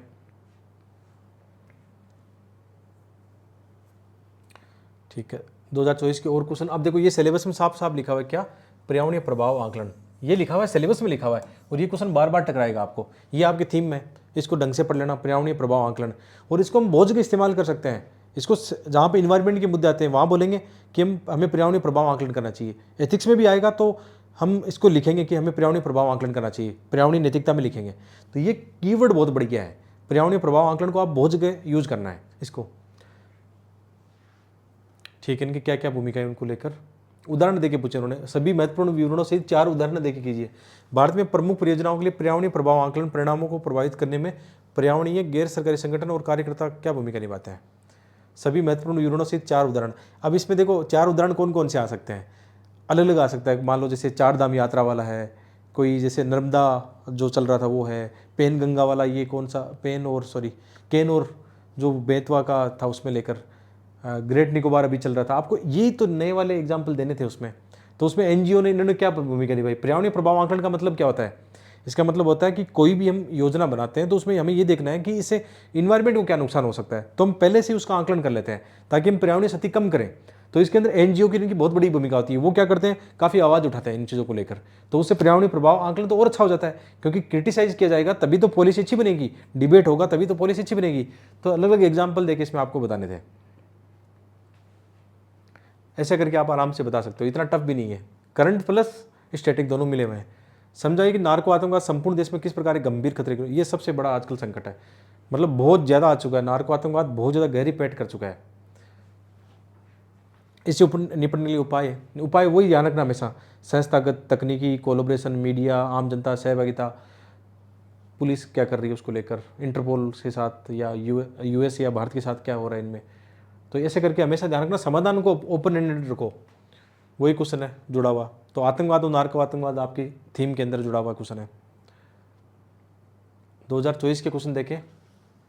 आपदा प्रतिरोध क्या है, रिजिलेंस, डिजास्टर रिजिलेंस। प्रतिरोध का मतलब हमारा ढांचा ऐसा हो ताकि आपदाओं से हम कम प्रभावित हैं। आपदा प्रतिरोध इसी को बोलते हैं। इससे कैसे निर्धारित किया जाता है, इसके अलग अलग टूल होते होंगे। एक प्रतिरोध ढांचे के विभिन्न तत्वों का वर्णन करें और आपदा जोखिम न्यूनीकरण के लिए सेंडाई फ्रेमवर्क, ये अक्सर बुला भटका आ जाता है, नोट्स में मिल जाएगा आपको। सेंडाई फ्रेमवर्क में क्या क्या टारगेट रखे गए थे, क्या क्या लक्ष्य रखे गए थे, उनका भी आप बता सकते हो। शहरी क्षेत्रों में बाढ़, ये शहरी क्षेत्र में बाढ़ कम से कम यूपीएससी ने 3 बार पूछ लिया आपसे। ये भी आपका थीम है, ध्यान रखना, ये सेंडाई फ्रेमवर्क वगैरह थीम आपकी।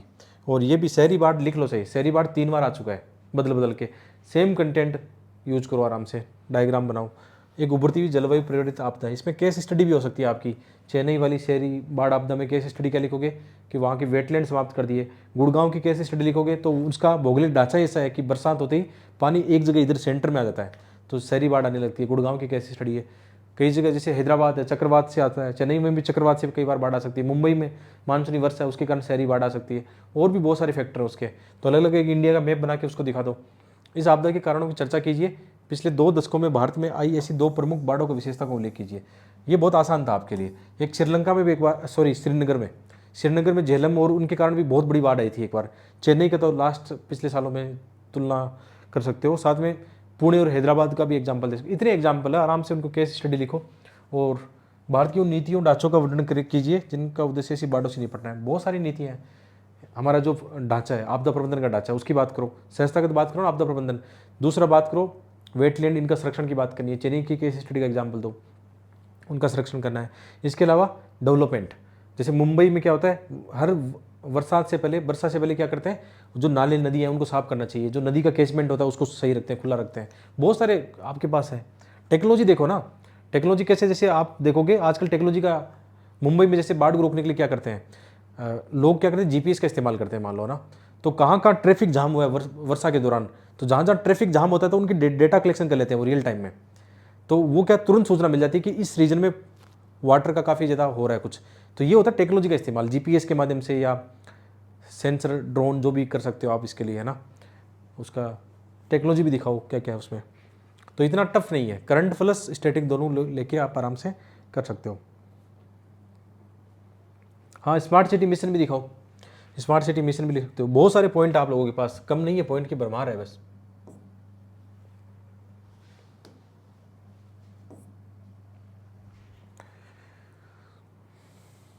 दो 2024 में बड़े वाले क्वेश्चन और कौन से हैं, ये भी इंपॉर्टेंट है। भारत की चीन और पाकिस्तान के साथ एक दीर्घकालीन एहसान सीमा है, तो ये इंडिया का मैप बन जाएगा उसमें ऊपर वाला। सीमा के साथ परस्पर विरोधी मुद्दों, सुरक्षा चुनौतियों का परीक्षण कीजिए। बहुत सारे मुद्दे हैं, वही बात आती है, अभी मुद्दे लिख दोगे आप। सीमा क्षेत्र विकास कार्यक्रम तथा सीमा अवसंरचना योजना के अंतर्गत इन क्षेत्रों का क्या हो रहा है, तो ये बिल्कुल वही पूछ लिया, इनमें क्या क्या काम चल रहा है, प्रोविजन पूछ लिया उसके। तो स्टैटिक में ये पढ़ना है, ध्यान रखना। जैसे वाइब्रेंट विलेज वाला है प्रोग्राम में, ध्यान रखना है, वाइब्रेंट विलेज वगैरह ये योजना आपको पढ़नी है, वो बॉर्डर एरिया से जुड़ी हुई योजना है। सोशल मीडिया को इनक्रिप्टेड संदेश सेवाएं गंभीर सुरक्षा चुनौती है, मतलब वो जो मैसेज हर कोई देख नहीं सकता या सिक्योरिटी के हिसाब से नुकसान पहुंचाते हैं। सोशल मीडिया की सुरक्षा निरता तो संबोधित करते हुए विभिन्न स्तरों पर क्या क्या उपाय अपनाने चाहिए। ये कितना मुद्दा चर्चा में रहा था सोशल मीडिया, और उसको रेगुलेशन को लेकर कितनी बातें हुई थी, वही क्वेश्चन 2024 में उन्होंने पूछा है। 2023 के क्वेश्चन देखें।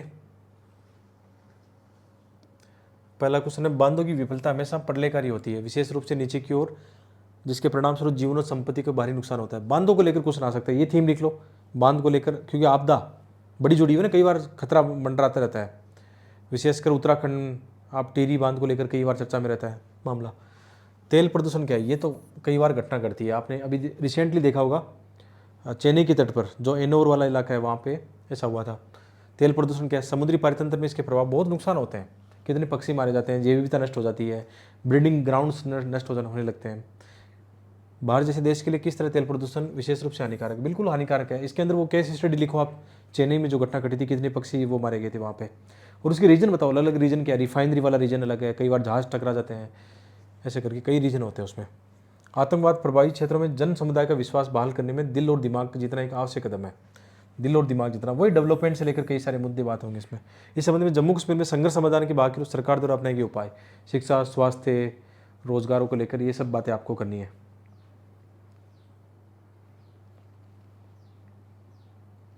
हाँ, केरल का एग्जाम्पल तेल वाले में दे सकते हैं। आप लोग करंट से अपडेट हो तो आप बहुत अच्छा कर लोगे इसको।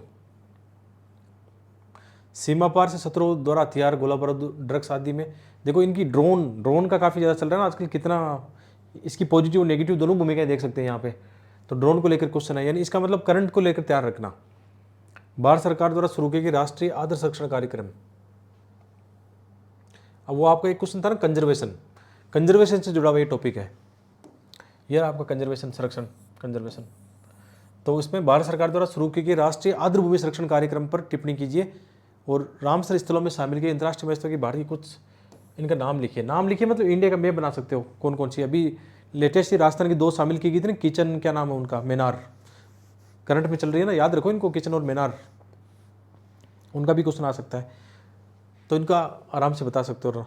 जलवायु परिवर्तन आपका वैसे भी थीम में है, जलवायु परिवर्तन अंतर सरकारी पैनल, आईपीसीसी ने वैश्विक समुद्र स्तर में लगभग 21वीं सदी तक, ईस्वी तक 1 मीटर की वृद्धि का पूर्वानुमान लगाया। वो आईपीसीसी की रिपोर्ट आई थी, उसको लेकर ये चर्चा में आ गया था। तो ये क्लाइमेट चेंज का है जुड़ा हुआ मामला है। तो इन्वायरमेंट के क्वेश्चन किस टाइप के आप समझ रहे हो कि जलवायु परिवर्तन काफ़ी ज़्यादा है, उसको लेकर क्वेश्चन पूछा जाएगा। और विशेषकर हर साल जो ये कोप सम्मेलन होते हैं ना, उनका आउटकम है ना, वो पूछा जाता है, उसके आसपास जो चर्चा में रहता है वो पूछा जाता है। भारत सरकार द्वारा सामने की जाने वाली आंतरिक सुरक्षा चुनौतियाँ क्या है, कितनी सुरक्षा चुनौती आप बता सकते हो। आतंकवाद, नक्सलवाद, इसके अलावा क्षेत्रवाद, और ये संगठित अपराध, मानव तस्करी, नार्को, ये सब ऐसे खतरों का मुकाबला करने के लिए नियुक्त केंद्रीय खुफिया और जांच एजेंसी की भूमिका, ये उसमें आ जाएगा। जो एजेंसी है ना, जिसमें हमने देखा था बीएसएफ, आईटीबीपी, उसमें ये भी आ जाएगी, आईवी, रो वगैरह, इनके बारे में जानना जरूरी है। भारत में आतंकवाद की वित्त पोषण के प्रमुख स्रोत, इन स्रोतों की कटौती के लिए प्रयास को बताइए। आतंकवाद की वित्त पोषण के स्रोत आप जानते हो, जैसे पाकिस्तान फंडिंग आतंकवाद की हम बात करते हैं, या बहुत सारे मतलब और भी चीज़ें चलती रहती है। इस आलोक में हाल में नई दिल्ली में नवंबर 2022 में आतंकवाद के लिए देखो क्वेश्चन क्या है, जो नई घटना घटी है उसी को जोड़ के उन्होंने देख लिया। इसका मतलब इन्वायरमेंट और इंटरनल सिक्योरिटी में नया क्या चल रहा है वो आपके लिए बहुत इंपॉर्टेंट होगा, वहीं से क्वेश्चन निकल के आएगा। बाकी बेसिक अंडरस्टैंडिंग तो आपकी अच्छी होनी चाहिए।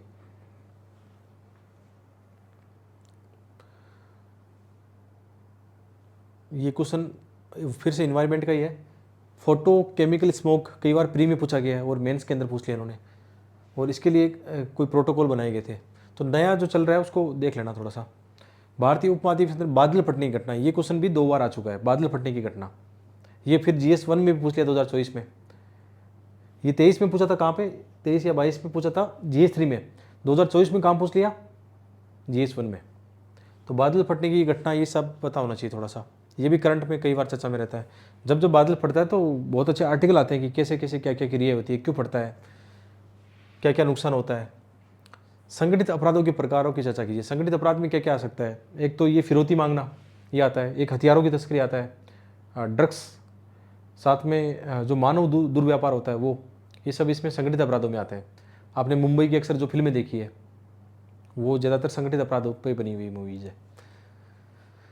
राष्ट्रीय और अंतर्राष्ट्रीय स्तर पर मौजूद संगठित अपराध और आतंकवादी के बीच संबंध, आजकल इनके बहुत ज़्यादा संबंध देखने को मिल रहे हैं। फंडिंग का, इनको चाहिए हथियार, उनको चाहिए फंडिंग, या उनको चाहिए ड्रग्स, ठीक है, उनको चाहिए पैसा। आतंकवादी को चाहिए पैसा और वो इनको ड्रग्स देंगे, यहाँ से पैसा जाएगा, वो उससे हथियार खरीदेंगे। तो ये सब आपस में जुड़े हुए मुद्दे हैं। भारत में समुद्री सुरक्षा चुनौतियाँ, पहले भी क्वेश्चन आया था समुद्री चुनौतियों का, दोबारा से तट की सुरक्षा को लेकर आ गया। तो ये देखना है, समुद्री सुरक्षा सुधार के लिए की गई संगठनात्मक तकनीकी इन पहलों के बारे में पूछ रहा है। तो ये लिख लो, कोस्टल सिक्योरिटी और कोस्टल इरोजन, ये आपके थीम में है, लगातार क्वेश्चन आएगा इससे। ग्लोबल वार्मिंग की चर्चा कीजिए और वैश्विक जलवायु पर इसके प्रभाव का उल्लेख कीजिए। क्योटो प्रोटोकॉल, वही क्वेश्चन फिर से, क्लाइमेट चेंज और उससे जुड़े हुए क्या क्या चल रहा है उसको लेकर क्वेश्चन है।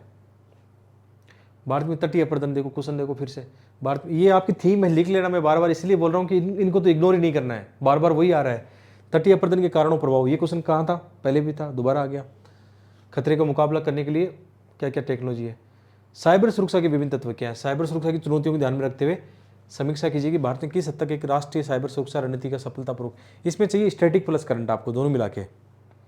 नक्सलवाद का पहले भी था, अभी दोबारा। नक्सलवाद एक सामाजिक आर्थिक विकासात्मक मुद्दा है, इसका मतलब नक्सलवाद को ढंग से प्रिपेयर करो। नक्सलवाद भी आपकी थीम है, आतंकवाद, उग्रवाद, नक्सलवाद आपकी फेवरेट थीम होनी चाहिए कि इनसे जड़ से खत्म करना है इनको अब भारत से। जब भी आप कल को IAS IPS बनोगे विशेषकर, तो तब तक आप बहुत कुछ अच्छा करोगे यहाँ पे, या तो समाप्त हो चुका होगा या बाकी आगे जाके अच्छा करोगे इसमें आप। 2021 में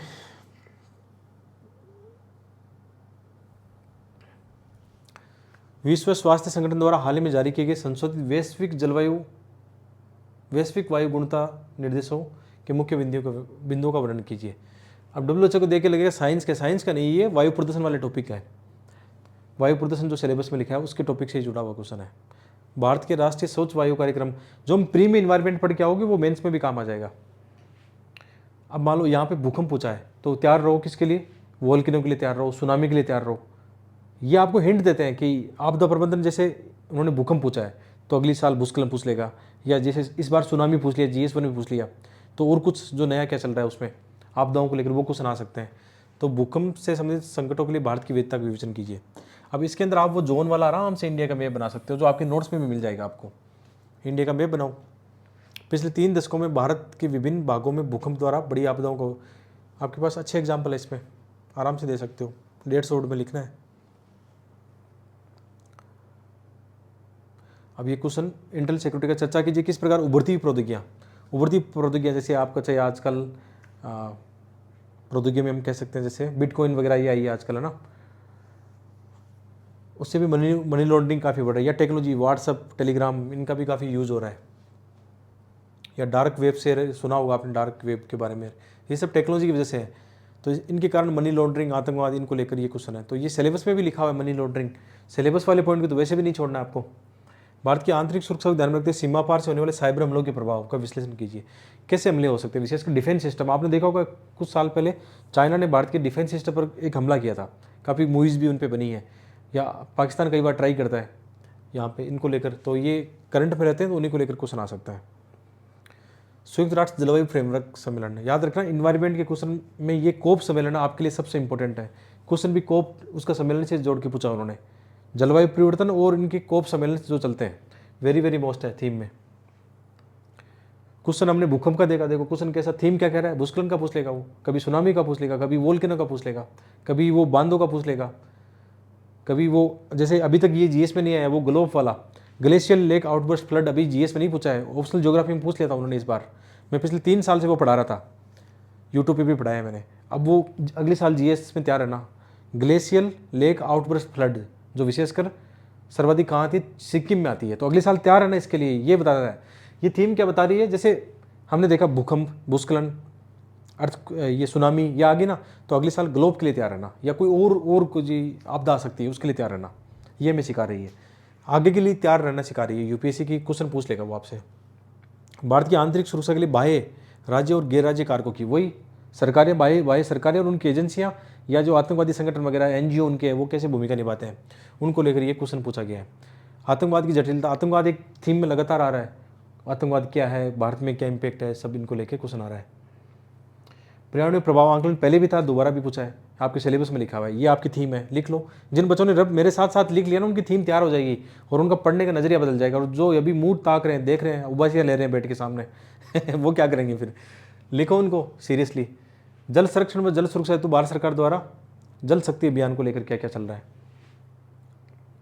साइबर अपराध के विभिन्न प्रकार, वही थीम है, साइबर अपराध, लगातार ये क्वेश्चन आएगा। साइबर अपराध आपकी एक थीम है। प्रभावी सीमावर्ती क्षेत्र प्रबंधन हेतु हिंसावादियों को स्थानीय समर्थन से वंचित करने के आवश्यक उपाय कीजिए, ये इंटरनल सिक्योरिटी का क्वेश्चन है। अब जलवायु वाले मुद्दे में भारत सरकार द्वारा प्रारंभ किए गए राष्ट्रीय स्वच्छ वायु कार्यक्रम, कई बार प्रीलिम्स में इसको लेकर क्वेश्चन आए हैं। आपदा प्रबंधन में पूर्ववर्ती प्रतिक्रिया उपागम से हटते हुए भारत सरकार द्वारा आरंभ किए गए अभिनूतन उपायों की विवेचना कीजिए, ये बेसिक जो आपदा प्रबंधन है उसको लेकर क्वेश्चन है। भारत के पूर्वी भाग में वामपंथी उग्रवाद के निर्धारक क्या है। वामपंथी उग्रवाद पहले भी था, दोबारा भी है, ये भी आपकी थीम में 2025 में भी है, यहाँ पे भी है।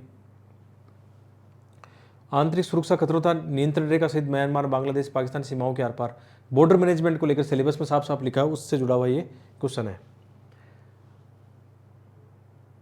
आगे क्वेश्चन देखें, ये क्वेश्चन पेपर कौन सा है, 2019 की बात करें, 2019 की क्वेश्चन देखो, तटीय बालू का है। अब देखो, कभी तटीय बालू पूछ रहा है, कभी तटीय जल पूछ रहा है, कभी तटीय सुरक्षा पूछ रहा है। तटों को लेकर सीरियस हो जाओ बस, क्वेश्चन आना ही आना है वहाँ से। कभी तट मैग्रोव को लेकर पूछ लेगा, कभी तटीय जैव विविधता को लेकर पूछ लेगा। तो यहाँ पे तटीय बालू को लेकर उन्होंने क्वेश्चन पूछ लिया, और वो कंटेंट सारा एक ही जगह काम आ जाएगा, इंडिया का मैप बना के जो आपने वहाँ पे इशूज लिखे थे। आपदा प्रभाव लोगों के लिए उसके खतरे को परिभाषित करने के लिए भेद्यता अत्यंत आवश्यक है, ये ट्रेडिशनल आपदा प्रबंधन से जुड़ा हुआ है। जम्मू कश्मीर में वही आतंकवाद को लेकर, आतंकवाद एक थीम है, उसको लेकर वो उस समय कोई करंट में रहा होगा, उस समय काफ़ी चर्चा में। साइबर डोम परियोजना, ये शायद केरल के तेलंगाना किसकी थी, साइबर सुरक्षा को लेकर एक साइबर डोम योजना बनी थी, करंट में था ये क्वेश्चन, उसको लेकर उन्होंने पूछ लिया। उस साल में मेंस लिख रहा था 19 में, मुझे नहीं आए थे ये क्वेश्चन। इसमें इधर उधर की बातें की, इधर उधर की बातें क्या की, नहीं पता था किस राज्य की थी ये योजना, लेकिन ये तो पता था ना भाई, इसने क्या लिखा, साइबर डोम परियोजना क्या है, नहीं पता था क्या है। आगे क्या स्पष्ट कीजिए, भारत में इंटरनेट अपराधों को नियंत्रण करने के लिए किस प्रकार उपयोगी है ये तो हिंट है ना आपको भाई। इसने पूछा कि भारत में इंटरनेट अपराधों को नियंत्रण करने के लिए, तो एक डोम मतलब ऐसा डोम होता है ना, एक कहीं बना होगा साइबर डोम, कि कोई ऐसा कक्ष बना होगा इसको लेकर, या कोई सुरक्षा के लिए बना होगा, किसको लेकर, इंटरनेट अपराधों को लेकर। तो इसके आसपास लिख दिया क्वेश्चन कि ये साइबर डोम, नहीं पता था क्या है, लेकिन लिख दिया साइबर डोम भारत में वास्तव में इंटरनेट अपराधों को रोकने के लिए ये करेगा, फिर तो आसान है कभी कभी क्या होता है, आपको लगा ये क्वेश्चन बाउंसर है, बाउंसर नहीं था, कुछ ना कुछ आप लिख सकते थे कि ये कैसे उपयोगी होगा, कि इससे क्या होगा, हमारी सुरक्षा मजबूत होगी, इससे हम पहले थ्रेट को आंकलन कर लेंगे, रियल टाइम निगरानी कर लेंगे, जिससे हमारी सिक्योरिटी जो मैनेजमेंट है वो आसान हो जाएगा। अब अंदर क्या था नहीं पता है, लेकिन पॉइंट तो आ रहे हैं ना साइबर डोम को लेकर। कई बच्चों ने तो साइबर डोम बना के मैप भी बना दिया था, उसमें डायग्राम बना दिया साइबर डोम का, और वो लगभग इर्द गिर्द निकला उसके आसपास कि ये साइबर डोम की संकल्पना क्या है, कि हम एक ही जगह पर अपना क्या करेंगे, पूरा सिस्टम क्रिएट करेंगे ताकि इनसे निपट पाएँ। इंटरनेट अपराधों को नियंत्रित करने में इंटरनेट के अपराध कौन से हैं, देखो कैसे इसको हैंडल कर सकते हैं। भारत में इंटरनेट के अपराध कौन कौन से हैं। इंटरनेट के अपराध, एक तो वित्तीय धोखाधड़ी आजकल काफ़ी चल रहा है, वित्तीय धोखाधड़ी चल रही है। एक सबसे ज़्यादा आजकल ये ब्लैकमेल वाला चल रहा है मामला, या किसी के साथ किसी की मतलब डी फेक चल रहा है आजकल, डी फेक वाला मामला चल रहा है। इसके अलावा इंटरनेट अपराधों में क्या आता है, ये भीड़ हत्याएँ, या काफ़ी ज़्यादा अपनी राष्ट्रीय सुरक्षा के लिए खतरा आता है कई बार, वो आप बता सकते हो। इंटरनेट अपराधों में और क्या आता है, जो भी अपराध आते हैं, देखो इनको रोकथाम के लिए ये बनाया गया, साइबर डोम बनाया गया है, तो लिख सकते हैं। अब आप बोलोगे सर ये तो नहीं पढ़ा था हमने, मैं भी मानता हूँ मुझे नहीं पढ़ा, आज भी नहीं पता क्या है। इतना पता था कि हाँ किसी ने बनाया था ये साउथ, एग्जाम के दौरान नहीं पता था, बाद में आके देखा कि हाँ या तो तेलंगाना या केरल किसका था ये योजना था। लेकिन ये आपको हिंट दे रहा है कि फिर भी अटेम्प्ट लो, क्वेश्चन को नहीं पता है फिर भी अटेम्प्ट लो, कुछ तो लिखो। उसने हिंट दे दिया कि ये किससे जुड़ा हुआ है, साइबरडोम किससे जुड़ा हुआ है? इंटरनेट अपराधों से जुड़ा हुआ है, और उसके लिए समाधान है एक तरह से ये।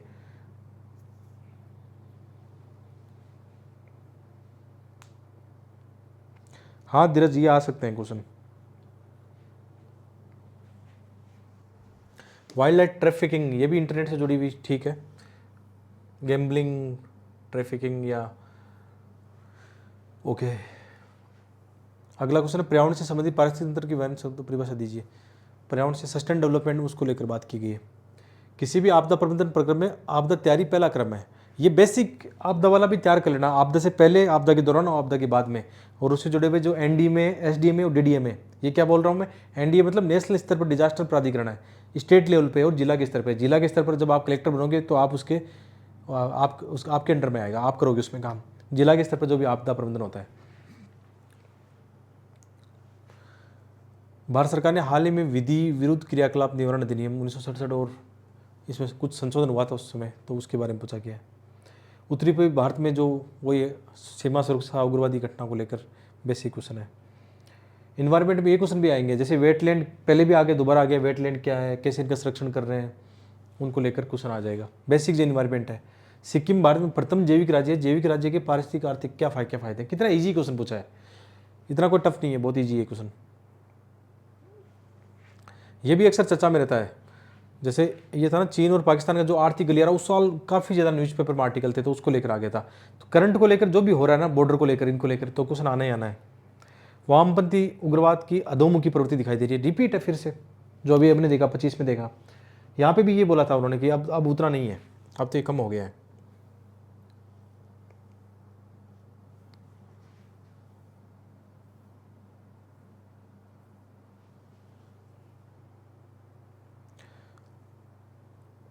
भारत में जैविकता किस प्रकार अलग अलग पाई जाती है?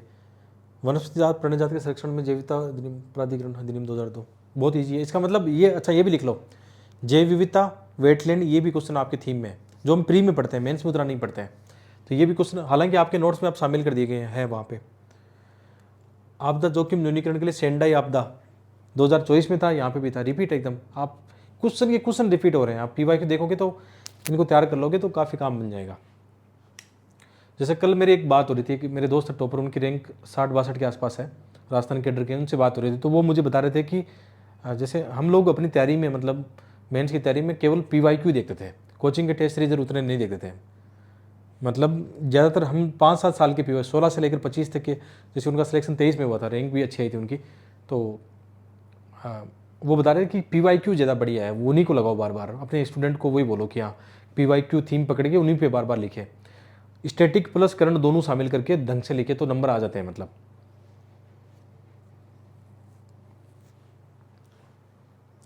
ये एक और चीज़ है, जो ये डाटा सुरक्षा वाला चर्चा में रहता है ना, वो भी थीम में है, ये भी लगातार क्वेश्चन आ रहा है, डाटा सुरक्षा को लेकर क्वेश्चन आ रहा है, उसको भी आप देख सकते हो। अब संसार के 2 सबसे बड़े अवैध अफीम वाले, वही अफीम को लेकर क्वेश्चन है। एक तरफ गोल्डन क्रिसेंट है, गोल्डन क्रिसेंट कौन सा है? अफगानिस्तान, ईरान और ये पाकिस्तान वाला गोल्डन क्रिसेंट। एक है गोल्डन ट्राइंगल इधर वाला, म्यांमार थाईलैंड वाला गोल्डन ट्राइंगल है, तो उसका कॉरिडोर गुजरता है भारत के अंदर से। भारत के अंदर आप देखोगे जो हीरोइन, गांजा, ये ड्रग्स वगैरह आता है ना, उसी रूट से आते हैं, 2 रूट से, उनके बीच में भारत है।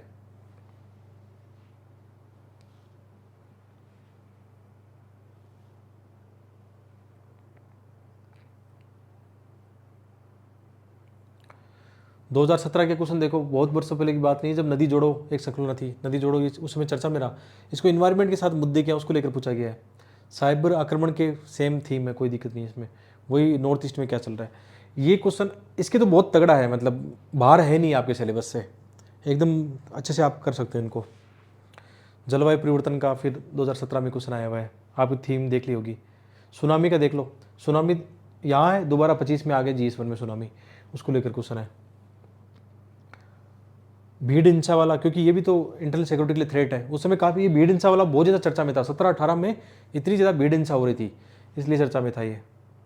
आतंकवाद का क्वेश्चन फिर से यहाँ पे वही क्वेश्चन है। 2016 में देखोगे, बड़ी परियोजनाओं के नियोजन के लिए मानव बस्ती पुनर्वास एक महत्वपूर्ण पारिस्थितिक संघात है। विकास की परियोजना प्रस्ताव के, वही बड़ी परियोजना में वो उसकी बात कर रहा है, इन्वायरमेंट इम्पैक्ट असेसमेंट को लेकर क्वेश्चन बात कर रहा है। शहरी बाढ़ रिपीट है ना, कितनी बार रिपीट है, 2016 में भी और आगे भी है, लगातार शहरी बाढ़ पूछा उसने। ये हिंदी अनुवाद इनका अजब सा है। हॉट परस्यूट और सर्जिकल स्ट्राइक, उस साल सर्जिकल स्ट्राइक हुई थी, उनको लेकर ये क्वेश्चन आ गया था। आतंकवाद देखो, पिछले कुछ दशकों आतंकवाद एक प्रतिस्पर्धात्मक उद्योग के रूप में उभर रहा है आतंकवाद को लेकर। तो ये चीज़ है। लास्ट में गैर राज्य अभिकर्ताओं का लेकर है। तो ये अपने थीम है। अब बताओ, क्लियर हो गया ना मामला? पढ़ना क्या है, पूरा एकदम एग्जैक्ट क्लियर हो जाना चाहिए। और थीम वाइज एक एक दो पेज में नोट्स बना लो, फिर उन्हीं नोट्स को 20 बार 50 बार रिवीजन कर जाओ, टॉप कर जाओगे। यही फार्मूला है इस एग्ज़ाम का। वो फार्मूला नहीं है फाउंडेशन वाला फार्मूला उतना कि 2-2 साल तक पढ़े रहो कोचिंगों में, वो नहीं है। यही है, खुद समझ के बना के करके कर दो कमाल।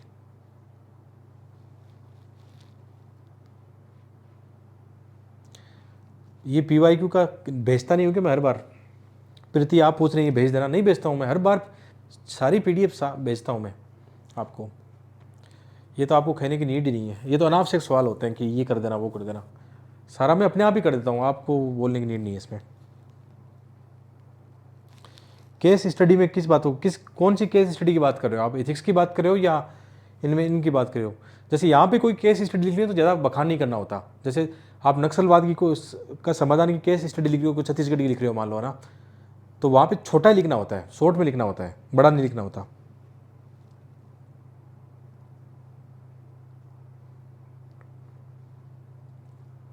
अब बताओ आप लोगों के जो क्वेश्चन थे, आपको जो करना कर लीजिए, प्रिंट आउट निकालना है उसी को पढ़ना है, जो करना आप आपकी मर्जी है। ये क्वेश्चन मत पूछो कि प्रिंट आउट लूँ या नहीं लूँ, ये नहीं। 21-22 साल के बहुत समझदार बच्चे हो तो आपको पता है कि क्या करना है।